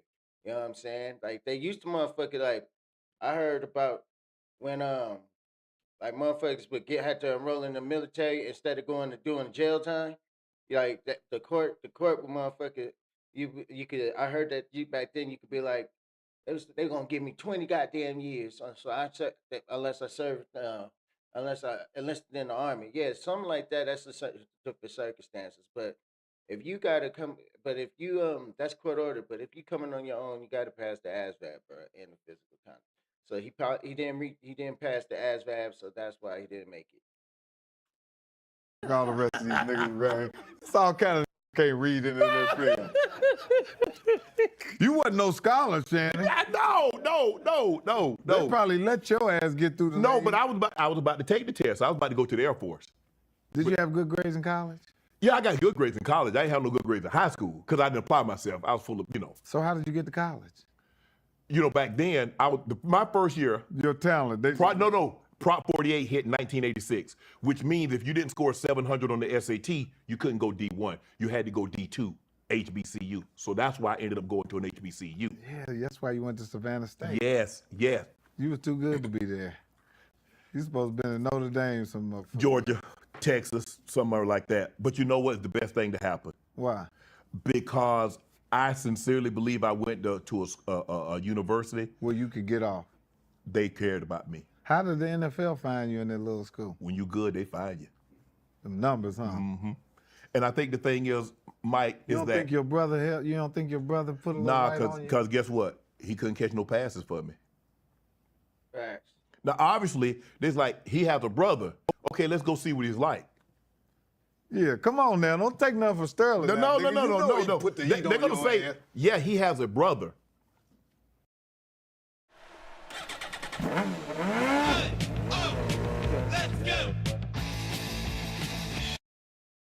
Well, why is he at Savannah State then? If he that good, why is he at Savannah State? His brother's at the University of South Carolina. Then they see me play. Okay, he's big, he's fast. Okay, They got raw. the tape on you. And the thing is that obviously we don't have a wide receiver coach, a tight end coach, a running back coach, a O-line coach, a this coach. We ain't got 15 coaches on offense and 15 on defenses. So they look at me as like, okay, he's raw. But with some coaching, we think we can find something for him to do in the NFL. He's Yeah. big, he's fast, he's strong. So when you came in the NFL, they wasn't checking for you like that. You had to earn it. Oh, you got to get it. Yeah, darn but you because you got to realize though, Mike, I went to an HBCU where HBCU wasn't cool. You see everybody how they hype up HBCU now? It wasn't no ESPN wasn't coming So to they no was HBCU. looking at you like you wasn't shit. Yeah, man. They was you went to a college in a strip mall. People was making jokes about it. Then. Damn. Yeah, they making jokes. Now it's a big thing going to an HBCU. A strip mall. Damn. Hold on. Was Lil' Kim supposed to be in All About the Benjamins? She auditioned for it. Damn. She auditioned. She was gonna be your wife or your girlfriend or She something? was gonna be. It was. If you watch All About This, I think she was gonna be Cube's girlfriend. But you've been in movies with like Whitney Houston was in with Sparkle with you, was she? Yeah, I was in Whitney Houston's I last forgot he was movie, in that man. movie Sparkle. It was crazy to be in the movie because she was a lot different person in the movie world than she was in the music world. Really? Yeah, man. When she was on the set, she was really, really calm. She was really cool, and she was really serious. Right. And what threw me off with that, I was like, damn, this ain't the Whitney everybody be saying. Right. Because I think in the film world, she was a great actress. She was an incredible actress. She wasn't just a good singer. She was a performer. Right. And she just has some great energy on the movie set. Is that you get that a lot? Like you get on the set, you have this expectations of someone, and you what you've heard or what you've kind of experienced with them not on set, and then you get on the set and they're totally different than what you thought they would be. Totally different people, man. And I done had some good experiences and bad experiences. Really? I mean, you know, sometimes, I mean, they got a saying is sometimes you don't want to meet your heroes, you know, because they're not going to be who you think they are. And that's a true statement. You know, everybody is not who they portray they are in show business, you know? Some people are different people, you know? You meet them and you like, damn, what an asshole. That's why I'm always cool. I try to be cool with people when I meet them and see them, because I heard all these stories before I got in the show business, you know? I'm pretty sure you did too. Yeah. Well, people always ask me what such and such like. I was like, I just know what they're like around me. Right. I can't speak to what if they see you or if they see somebody else, I can just tell you how they treat me. and people are like, well, Makes sense. I thought, well, I mean, what you want me? I mean, I can't tell you somebody that I haven't been around what they're like. I can just tell you how they interact with when I'm around them. Right. So you say she was really, really quiet. Did she ever sing on set? Could she? I tell a story. One day I was on my way to the set, and I had to always walk past the trailers. And I was walking past the trailers, and I heard Whitney Houston singing she was playing Michael Jackson in the trailer. And man, it sounded like they was both in there singing together. It blew my mind. Damn. You know, she was in there singing. I'm like, damn. So that hurted, man. That really hurt me because I had just met her. You know, I did a previous video with her and Bobby Brown years ago, but I didn't get to meet her. This was the first time that I got to meet her. And oh man, she was such a beautiful person. You think somebody could beat Whitney in a versus battle? Hell no. Hell no. I doubt it. Shit. Whitney got some But you was hits. also on the set with Beyonce in Fighting Temptations. I did a movie with Beyonce and fighting. I actually worked with Beyonce on the Apollo. When I first did Showtime with the Apollo, Destiny Child was on the show. Really? Yeah. Damn. And I seen them before they became who they were, man. Did you know they were going to become that? You know what? I was so nervous from doing that show. I didn't even pay attention to them. And then later on, I was like, damn, that's the girls. That's them. Yeah. On 125th. You look at Beyonce Fighting Temptations. She was in, I think, Dreamgirls with Eddie Murphy. She was in the Austin Powers, one of the Austin Powers. Yeah. Are you surprised she's not doing any more acting, and that she's kind of focused on a music career and raising a family? No, you know, the acting world is something you gotta want to do. Yeah. That's some shit that's. I think she feels scratch that itch and. Yeah, acting is it's different. It's some shit you gotta want to do. It's a different parlay. It's a different hustle. Sitting in trailers and that shit is different, man. It is. And you I gotta can just wanna do that imagine. shit. I can imagine doing a movie because I've been on commercials, and the commercial is going to be 30 seconds, and you're there a day and a half. You're there a day and a half, maybe even 2 days. So I can imagine a movie that's going to be 120 minutes or 150 minutes. I can just imagine. Yeah, it's a process. It's different, and it's different than performing on stage. Yeah. And when you performing on stage as a performer, whether you're a comedian, an actress, or a singer, you got control. That's your shit. Yeah. The acting, you sitting in the trailer waiting on them to literally call you and say, okay, it's your turn. Yep. 5 minutes. 5 minutes. 10 minutes. Sometimes you sit in the trailer and they come home and tell you can go home. Yep. Yep. It's different. It's a different hustle. So we go to rap for the day. What you mean rap for the day? I've been here all day. We can finish this today. Welcome to the movie world. Someone that we had on the show that I know you're familiar with, Monique. Yeah. I love Mo. I love Monique too. She Welcome Home Roscoe Jenkins, 3 Strikes, Bessie. Yeah. People have this perception of Mo because what they heard. Yeah. You've been around her in a more intimate setting on set, been around her a lot, probably been on tour with her. Yeah. What's Mo like? Family. You know what I'm saying? One of them cousins or one of them aunties that don't bite her tongue. Nope. Gonna say how she feel. Yeah. But sweet, man. Monique, good people, man. Me and Monique, we did a comedy festival up in Montreal called Just for Laughs. Mm-hmm. And I didn't have no ride back home. And Monique and her mother and her brother, I rode all the way back to the States with them. Damn. Yeah, I rode all the way back to the States with them. She is a very motherly person. Yeah. Because off camera, Brother Shannon, Yeah. you know I'm praying for you. Off camera, huh? Yeah. Oh, Brother Shannon, I'm praying for you. Yeah. Hey. But see, she's another one. See, that's what I'm saying. In this business right here, people cross people in paths. People do shit and little shit like, like if we sitting under a table, right? Yeah. Say this is a table. Right. We at the dinner table, and nobody can see me doing this to you. And you just jump and say, you kick my mother.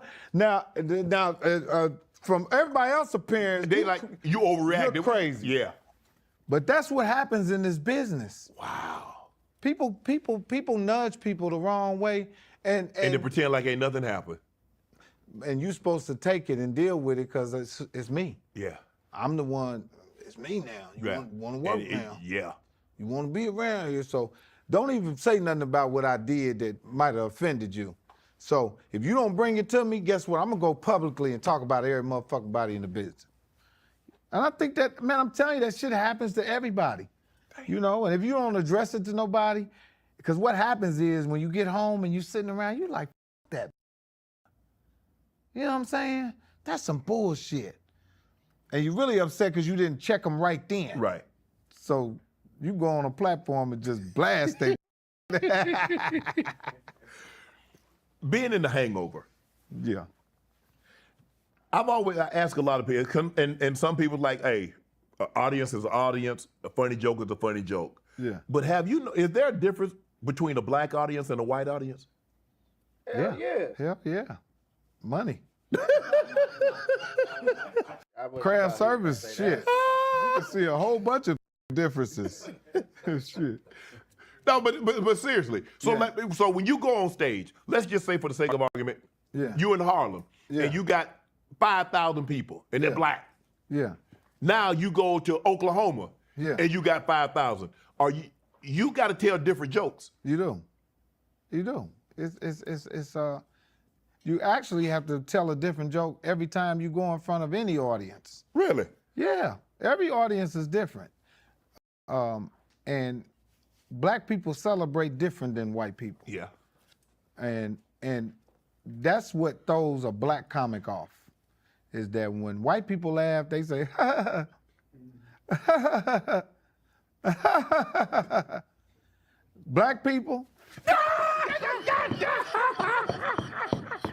know what I'm saying? Niggas hit each other out there. Yeah, that's us. Yes. So, but that's how we are. That's how we are. That's our makeup. That's how we celebrate. So that shit'll throw a comic, because it did me like that. And I get off stage, I'm like, damn, man, them white people ain't laughing at me. Right. They laugh different. They laugh different. And that's like Dave Chappelle and them, they know how to do that shit. Man, They know how to master that. And see, my whole thing with I don't think white people trust me 100%. What the hell? I mean, your background, I mean, you did, do some. But even if I don't even know that, I guess they can see the arrest. Yeah, but you got little beady eyes. See the arrest. Hey, but you know what? That's the real truth. I said, guess what? Your success, it spans off of the trust, and white people, they let me in their house. I ain't gonna take nothing out of there. This time. No, back in the day I would. Had all their VCRs and TVs up at the front. Because that's how niggas used to do when they break your house. They bring everything to the front of the door and just set it there. Go make a bologna sandwich. This nigga is talking too fucking much, but that is the motherfucking truth when it comes to that shit, nigga. And I used to flock when I was a youngster, nigga. We was motherfucker, we was reckless as shit. We was motherfucking grab all the shit up out of there, put it in the front of the house, and then wait for the car to come. And we load up the car, he been in the corner, put the shit up. I ain't gonna put no names on it, but I used to motherfucker flock with this one nigga. And anybody that see this know who I'm talking about. No, I ain't lying. That I used to go flock with this one nigga, man. He used to take his goddamn shoes off when he got in the motherfucker place. Yeah, so I guess he was trying to be motherfucker quiet and stealthy and shit. You know what I'm saying? But that shit was funny though. We almost got caught up, but he ended up getting caught up, man. I think the nigga's still doing time behind that shit, man. But not on the mission that we did though. But you know what I'm saying? I think he's still doing time on some of that shit, man. So like for him to sit there and talk about that just sit it on the front. You know what I'm saying? We used to get ransacking that shit, and you know what I'm saying. Sometimes people be in the house and all that type of shit, and we had stack everything in the front. I could talk about it now. There's statutes and limitations is passed. And we had stack everything up in the motherfucking front. You know what I'm saying? And then we give the flag down for the nigga with the car. Then we'll go hurry up, load shit in the car, go back in the house, get some more stack it up in the front. As he go bend the corner and put the shit up in a little stash spot. So then when we done getting what we wanted to get, then we would go back to the stash spot, and try to collect a little bit by little bit, and then part ways and shit. You know what I'm saying? And niggas would bust it down the way they can bust it down. Sandwich in the people's house and all that. You've been on sitcoms. One on network television, Uncle Buck. Yeah. And now you're in the final season of the Upshaws. I love the Upshaw. Thanks, Creature, man. my favorite. Thanks, man. Creature be tearing you up, man. Hilarious, man. Creature be tearing you up, man. I ain't gonna even hold you on that one.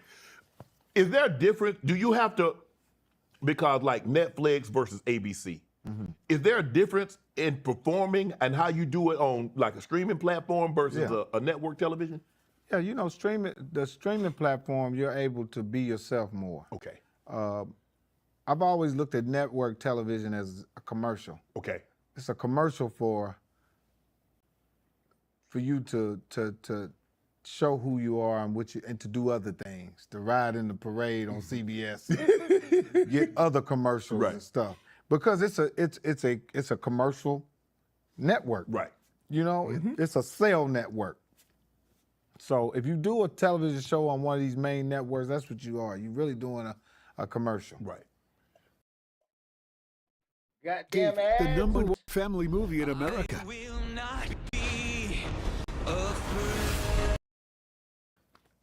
I want to ask people this: like, when people get killed off, it was reported that you got killed off because you asked for a raise. Is that true? And which one? What was that show? What the Survivors Remorse? Yes.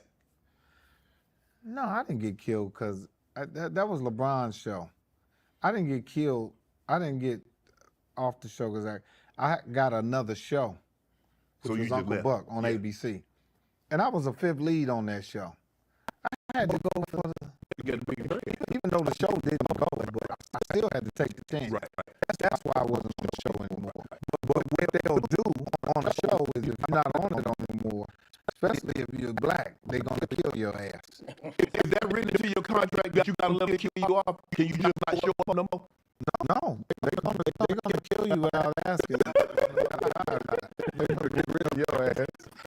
The dude Michael Melly asked me that shit. The director, how do you want to die?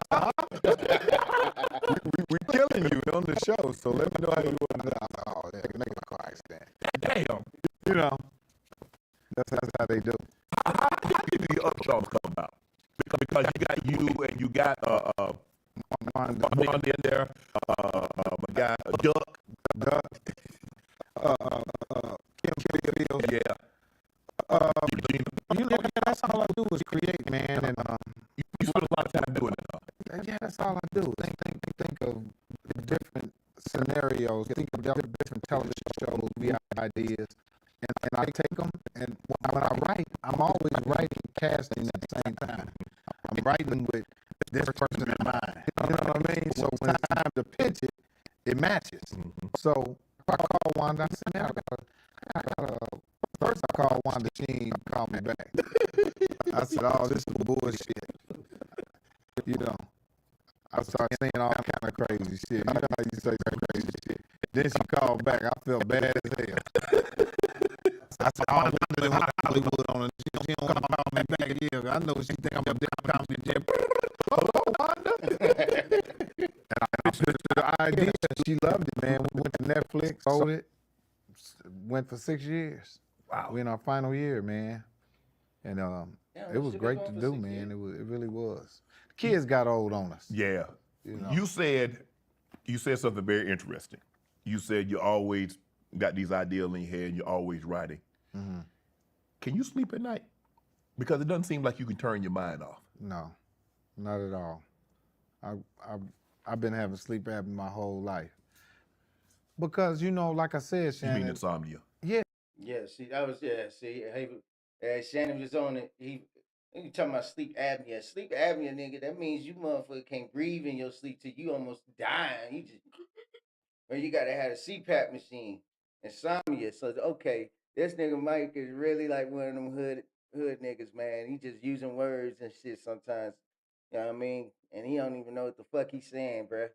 Because he straight up just says, I be having sleep apnea, nigga. You mean insomnia. So Shannon, damn. Yeah, my insomnia, but sleep apnea is like you start yeah. breathing for an intermittent period of time. Yeah. Shut up, nigga. You know. Exactly. Here we go with this shit right here, though, kid. I have sleep apnea also. You know? I do. I have insomnia also. The inability to sleep at night, you know, you stay Which awake. one I got? Insomnia. Sleep apnea is like you stop breathing for a period of time. Oh, no, nigga, I'm breathing. At least you have to get that I might machine. not know it, shit. I might have to watch somebody watch me sleep Yes, now. yes. So, right? Yes. Somebody told you that shit, right? Well, I did. I took the sleep test. That's and what I need to do. I stopped breathing for up to like 90 seconds at a time. Damn. Which is not good. So I got fitted. I'm going to get the machine next week. Wow. I'm sitting there talking to a nigga that don't breathe. Like, as I've always had it as a kid. Even like when I'm just sitting around, my sister used to always, boy, breathe. Stop holding your breath. That's just a human thing. People hold their breath and don't know it. But you can't hold your breath. You go meet your maker, you hold your breath at night because You're right. You're right. So you out of here. But I find that ironic. It's People hard that are to really sleep. creative, Yeah. and you say like you're constantly writing and you're constantly thinking. Yeah. It's hard. It's hard for me to turn my mind off. It is because you're thinking about the next move. You are. And you. I thought that was just called being crazy. Like straight up, my mind don't never go to fucking sleep. That's why I always look fucking tired. I could be asleep for about 6-7 hours. I usually only sleep about 4 hours out of the day. Maybe 4 hours. But when it's been times where I slept for like 6-7 hours and I still be looking tired. You know what I'm saying? I think it's because my mind be racing all the fucking time. I'm always thinking about some other shit. Whether it's doing some creative shit, thinking about some clips, thinking about some, I don't know, just ideas, shit that I be writing down. I know the feeling. Like I really be on. My mind be going like that. But I thought it was because the nigga might be nuts or some shit. I didn't think it had something to do with creativity or anything of the sort. But shit, it is what it is, you know. And you work, and don't forget, Shannon, from where we come from childhood, we are always in survival mode. Yep. In our mind. Yep. That's crazy, ain't it? It is. Even if you successful. Bills paid, everything done, still surviving in your head. You are. Still trying to not fall, still trying to win. I'm never, like, Shannon, you younger, because I don't, because that's the way we were brought up. Yeah, surviving, trying to win. Shit. Of all the characters that you played, what's your favorite character?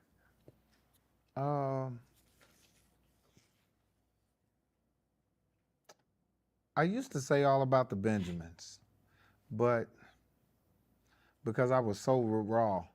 But I played a role one time in a movie called Petey Green, and it was me, Don Cheadle, Chiwetel, and Taraji. And I played a guy in prison, and I love that role because you're a natural. Made me so honest, man. You know, some roles make you honest, man. I could feel it and smell it. I could touch it. I knew where I was, and it just did something for me creatively. But yeah, that's one of the roles that I really enjoy doing. I'm looking at some of the people that you've been on set with: Don Cheadle, Martin Lawrence, The Rock, Angela Bassett, Megan Good, Forrest Whitaker, Taraji, Danny Glover, Wanda Sykes. You mentioned Chiwetel Ejiofor. What's it like? I could just imagine, because I love Forrest Whitaker and The Godfather of Harlem. Man, I love Don Cheadle. Don Cheadle went to Denver East High School. I've known 20 plus years. Yeah. So to see, because that's not the world that you come from, and to see them in their world. I remember doing a commercial with Martin Lawrence, and he's like really quiet. Yeah. And then as soon as they's like, okay, action, He turned it on. Like, you ain't say nothing for the last 10 minutes. Yeah. Now you. Yeah. That's the anatomy of an artist, man. You know, I think to live with the art, to live with being funny all day, you know, you want to have a cut on and cut off switch. It should drive you crazy. Really? Or or you'll be one of them dudes that's running around and can't cut it off all day. Right. That's Do people want you, when they see you, do they want you to be funny all the time? Hell yeah, they want me to be funny, and sometimes I'm not. I tell people sometimes all the time, not all the time, but for the most part, I'm a nice guy. But I do tell people, get the fuck out of my face. What you looking at? When people just stare at me and they know it's me, I'll just say, what the fuck you looking at? Cause say it. Just say, yeah, I might.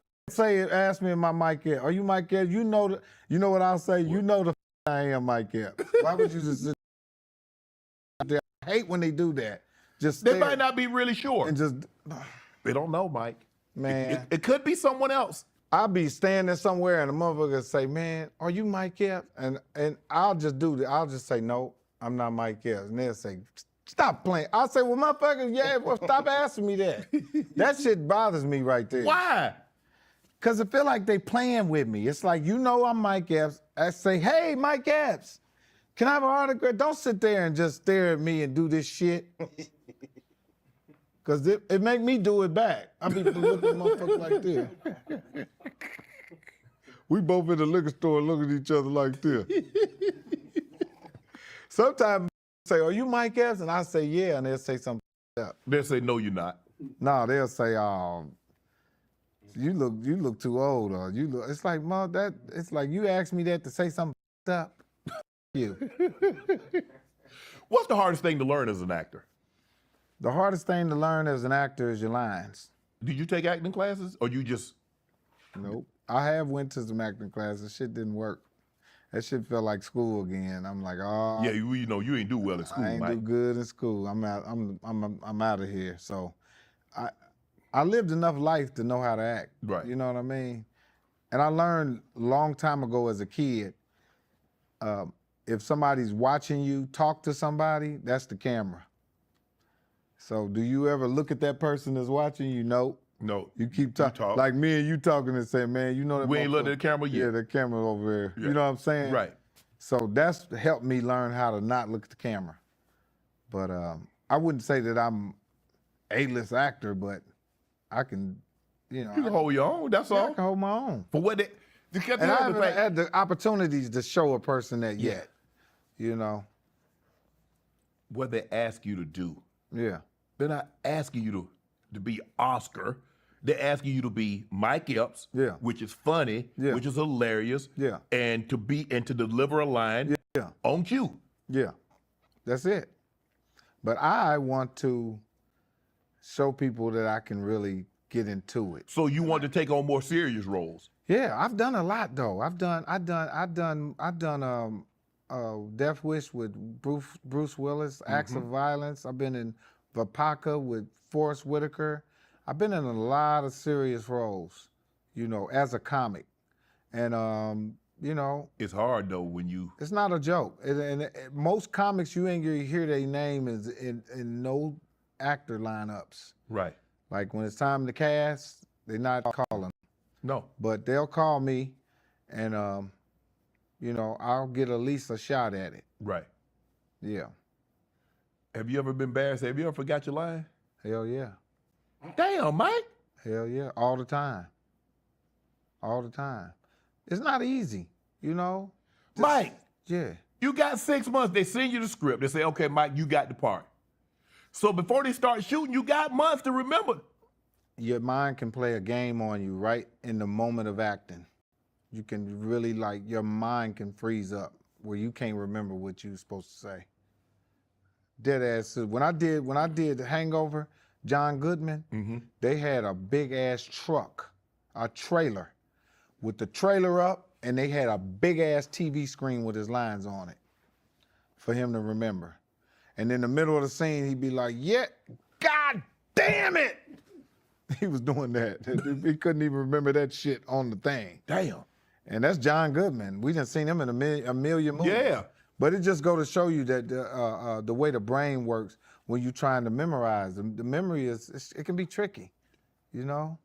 Man, I got new respect now when I see Denzel doing all that with that training day. Oh, Denzel's one of the coldest that ever did it. Oh, for sure. But you could tell that he becomes the character so well that the words come like nothing. Like him and Malcolm X.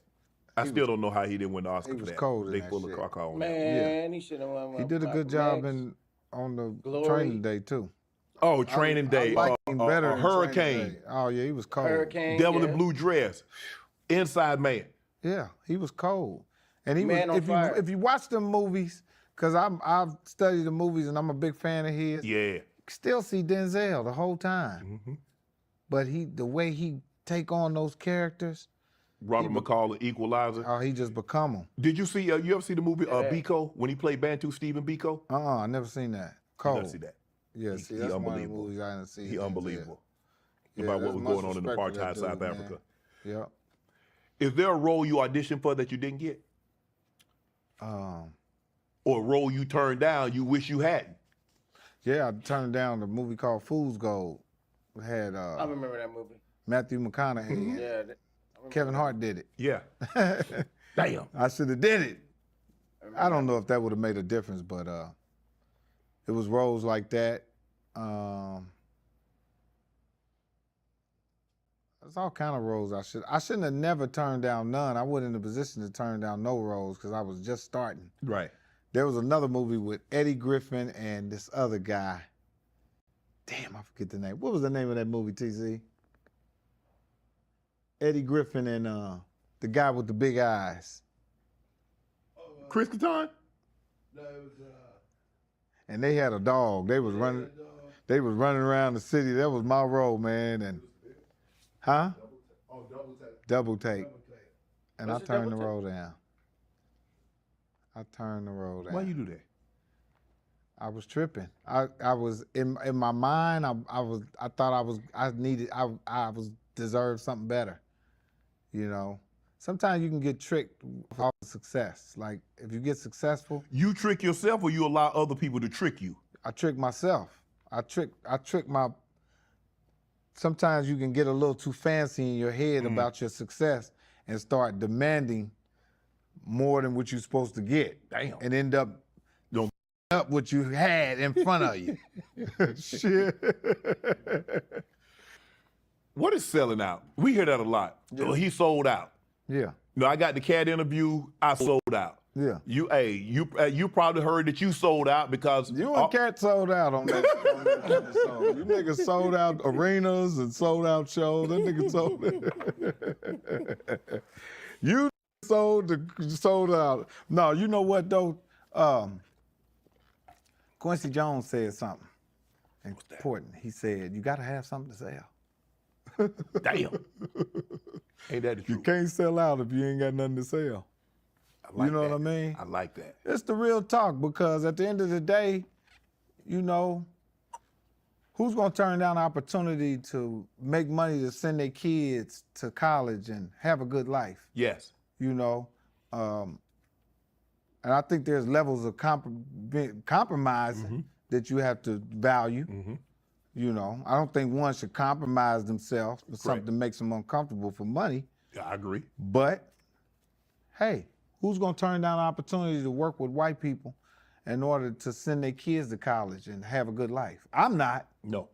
You know Nor what should I mean? Yeah.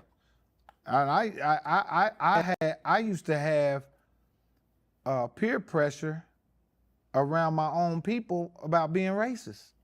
What? I used to be racist about white people and didn't notice it until I was around. I'm like, damn, I'm only racist around black people. Right. Black people can't be racist, man. We can be prejudiced, but we can't be racist. We can be prejudiced. I know somebody's gonna hit me up and see this shit and start arguing with it, but we can't be racist. If you look up the terminology racism, we can't be that. But we can be prejudiced. Black people can sure be prejudiced. I grew up around a prejudiced mother. She did not want me bringing no white woman home. She had a saying, if she can't use the straightening comb, don't bring the bitch home. You know what I'm saying? And that was prejudice. You know what I'm saying? Because we couldn't keep little Becky from living in our neighborhoods and none of that type of shit. You know what I'm saying? So it's like, we can't be racist, but we can be prejudiced. We can definitely be prejudiced. And when black people ain't around, I'm white. I act white with my white friends. Yeah. So how unfair is that? If black people were sitting in the tree and see me reacting with my neighbor, they would be like, that's a sellout. Yeah. It's called code switching. Black people do that. All black people do that. It's very rare that somebody that don't code switch. When motherfucking other people outside of our community from a different hue, you know what I'm saying, come around, we tend to code switch. I don't know where it came from, but I think because I just remember watching my mom code switch. Like my mom could be on the phone. No, my mom could be cussing us out. The hell of her. Y'all sit your motherfucking asses down. I'm gonna whoop your motherfucking ass. Didn't I say sit your motherfucking ass down? Ring, ring, ring. Hello, this is the Ashley residence. You know what I'm saying? My mom would code switch like a motherfucker. Soon as she get done talking to him, yes, yes, all right. Okay. I see you soon. Didn't I tell you to sit your motherfucking ass down? That was the type of shit. It's kind of code switching. It's kind of like I work amongst a bunch of white people. You feel me? And I don't use the word nigga as much as I usually do, like when I'm around my black friends. I tend to keep the slang to a very minimal. You know what I'm saying? I try to talk proper. You know what I mean? Like, believe it or not, I put on my white voice. Hey, how you doing, Chad? Oh, right. Oh, you see the game last night? Yeah, that's me. Like, I have to do that. I feel like I got to do that. And then as soon as they walk around the corner, my black folks come around, my black friends come around, black coworkers come around. Hey, what up, nigga? What the fuck is up with you, bitch? You did? Like, it just changed. I think that's just a natural thing that black folks do. I think people of color do. You know what I'm saying? When we around, when we out here in America, it's called code switching. You know what I mean? So I wouldn't call a nigga a sellout because he he talking quote unquote white whenever he's talking to white people. You know what I'm saying? It's just code switch. It's hard to shake it. You know. But you only seen it because you was in my tree. Stay your ass out my tree, and you won't see me being nice to white people. I need you to tell. Because you've been you've been a comedian for 30 years. You've been in Hollywood for damn near as long. Yeah. What's a gatekeeper? A gatekeeper and are there such a thing? Yes. Yeah, a gatekeeper is a nigga at the gate that know if you get in there, you might take his job. We talked about this earlier. You might take his job. The people who are the people that are to be might see you and give you better opportunities than the next one. Right. And if I'm a guy, black guy, making money for a company who's dishing out a lot of money, and you bring my name up in an office, in a room, and I say, you won't be making money. It's just that simple. You believe they out there? What? Hell yeah. I'm the guy. I make money. I make money for your company, and you're another black guy. And they bring your name up and they say, what about Shannon Sharp? And you sure you want to deal with that? Yeah. You're not making no money, Shannon. Until they catch this nigga doing something he ain't got no business doing. Gatekeeping, aka hating on the next nigga's opportunity to make sure that he can't move forward because you have a personal issue with that motherfucker. Yes, this is gatekeeping. It's a lot of gatekeeping that goes on. It's not just gatekeeping in the black community, it's gatekeeping in the white and the Asian and Hispanic community. Gatekeeping is just a way to keep motherfuckers you don't desire to motherfucking move in the space that you are occupying too. You don't want to share the same space. You don't want to occupy the same space with this motherfucker. It's gatekeeping. There's a such thing as good gatekeeping, and there's a such thing as bad gatekeeping. Good gatekeeping is stop inviting everybody to the motherfucking barbecue just because Becky motherfucking know how to rap a fucking 2 Chainz song. You know, bad gatekeeping is, you know what I'm saying, stopping somebody from making a good stopping somebody from an opportunity and to move forward in their life just because you don't like the way they look. You know what I mean? So there is gatekeeping. I don't even understand why Shannon would ask that question like that, because just to get in the NFL is basically gatekeeping. You know what I'm saying? You could do the combine, you could be the #1 recruit and all that type of shit, but if they don't like you and they feel like there's something about you that they don't like, they could keep you out. It's gatekeeping. It's all kinds of gatekeeping. You feel me? So I don't even understand I don't understand when people ask that question. I mean, do you believe in gatekeeping? Yes, nigga, it happens. Everybody does it. Everybody is guilty of gatekeeping some way or form. They gonna come back. Yeah, they'll come back. Oh, Shannon. Yeah. People really do that? Hell yeah. In every aspect. Not only in the black community, I'm pretty sure they do it in the white community too. Exactly. You know? That's what a gatekeeper is. Damn. Somebody that can keep the gate and make sure, Man, he's okay, but I don't know if he'll be okay for this role. That's right. Or you got to be careful with him. Well, let them decide if they should be careful. Yeah. Don't you help. Don't you tell the motherfucker. That's why people will say, God, you're so nice. I'm like, what? Did you hear something different? Yeah. Yeah. Damn. You know what I mean? Are you a conspiracy theorist? Hell yeah. Ah, damn, Mike. Come on, Mike. Hell yeah. Because I didn't see shit formulate. That's why I'm a conspiracy theorist. I seen conspiracies come true. So I do believe it too. You manifested it. I manifested it. It's like the roots. You know that people say, oh, they can put root on you. Yeah. Yeah, if you start to believe in it. You got a root on you. Yeah. Yeah. But you're right. That's how the mind, whatever the mind can conceive. If your mind is strong enough to conceive it, it'll come true. Because like dead people can't hurt you. No, but they can make you hurt yourself. That's right. Yeah. That's right. The Pain, the pain itself. Yeah. Sitting there crying over somebody that don't even know you crying. I can't believe you believe it. Let me ask you, I always want to, I like to ask people that. Yeah.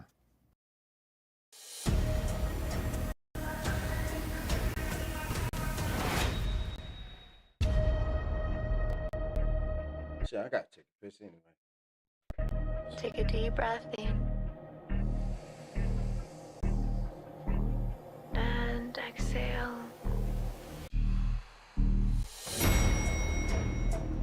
What do you see? What do you feel? Feel this moment. I wouldn't die for an insurance company. Get it? There's water in the trunk. Could have been certain, could have been a G. Could have never snitched right, took it to police. He hits jewels, cash, and high-value items. He knows exactly what they're transporting when. There's no DNA. He's in and out in seconds. Your guy's untraceable. I need that. I came here to make you a business proposition. Worked at the same company for 11 years. You're a VP when you should be a partner. Those high-value items your company insures. I make them disappear. Start by handing me your phone. So you're a thief? Guys you work for, you think they're squeaky clean? I need to start considering myself and maybe my clients. Don't threaten me. Life's too short to drive boring cars, right? If you see her with me, she's taken. What's the security setup? There's a courier carrying watches and gems, looking at $11 million in one room, of which I want 3. Let him rob the courier, and then you'll rob him.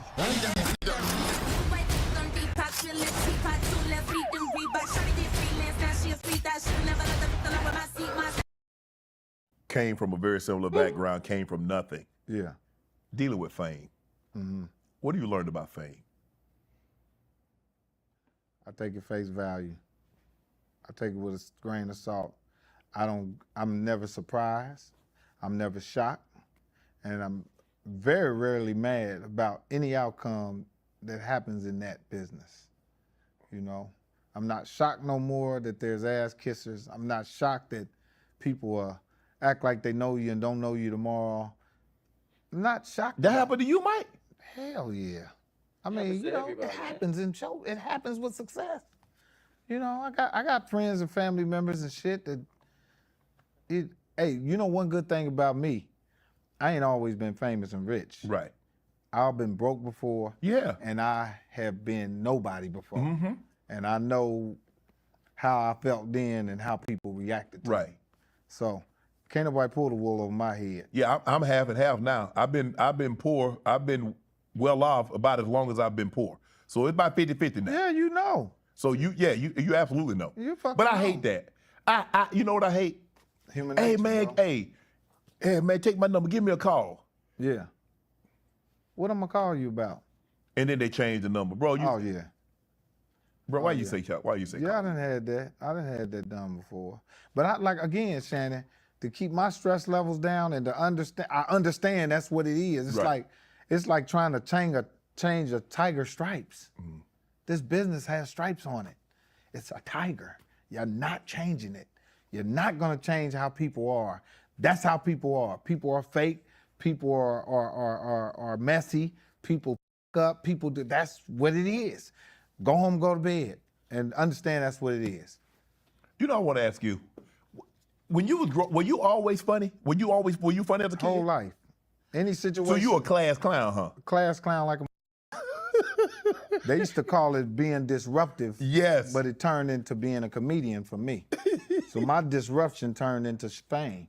So when the teacher would call and say, Miss Epps, it's just hard to get him to focus. Yeah. I mean, he's just disruptive in class. I mean, he's everybody's friend. He's making jokes. He's constantly, I don't really know what to do with him anymore. Yeah. Well, see, they tried to put me on Ritalin when I was a kid. They tried to put me on a pill. Mm. And they had pills back then? It's called Ritalin. Yeah. No, they just had ass whipping. No, back then they had. Mike, you talk about back then, you 2 years younger than me. You make it seem like you're 20 years younger than me. I am, nigga. Your mom didn't tear your ass up. I didn't get whoopings like that. Yeah, see, that's why. I didn't get whooped. I have gotten some whoopings, but I didn't get ass whoopings like that. And yeah, I used to take a Ritalin pill, and I stopped taking that. Why? Because I would act like I took it and spit it out. And they told my mother, we need to go up on the Valium. It ain't working. Damn. And she said, no, he ain't taking shit. Cause did you notice when you took it? Did you notice a change in you? Yeah, it made me tired and made me eat. That's why them kids that's on that shit, it make them fat. And, you know, that's some government shit. Yeah, man. You know what I needed to do, and I tell people with their kids all the time, let them grow, man. You don't know what they're gonna grow into be. You can't really judge a kid when they're young. You think you can, because a lot of people thought I was gonna be something else that I'm not. I ended up being successful. Mm-hmm. I got people looking at me so shocked. It's people that look at me like, damn, you are really a different, I never thought you would grow up to be who you are. I thought you would be ignorant and slow and dumb. I always had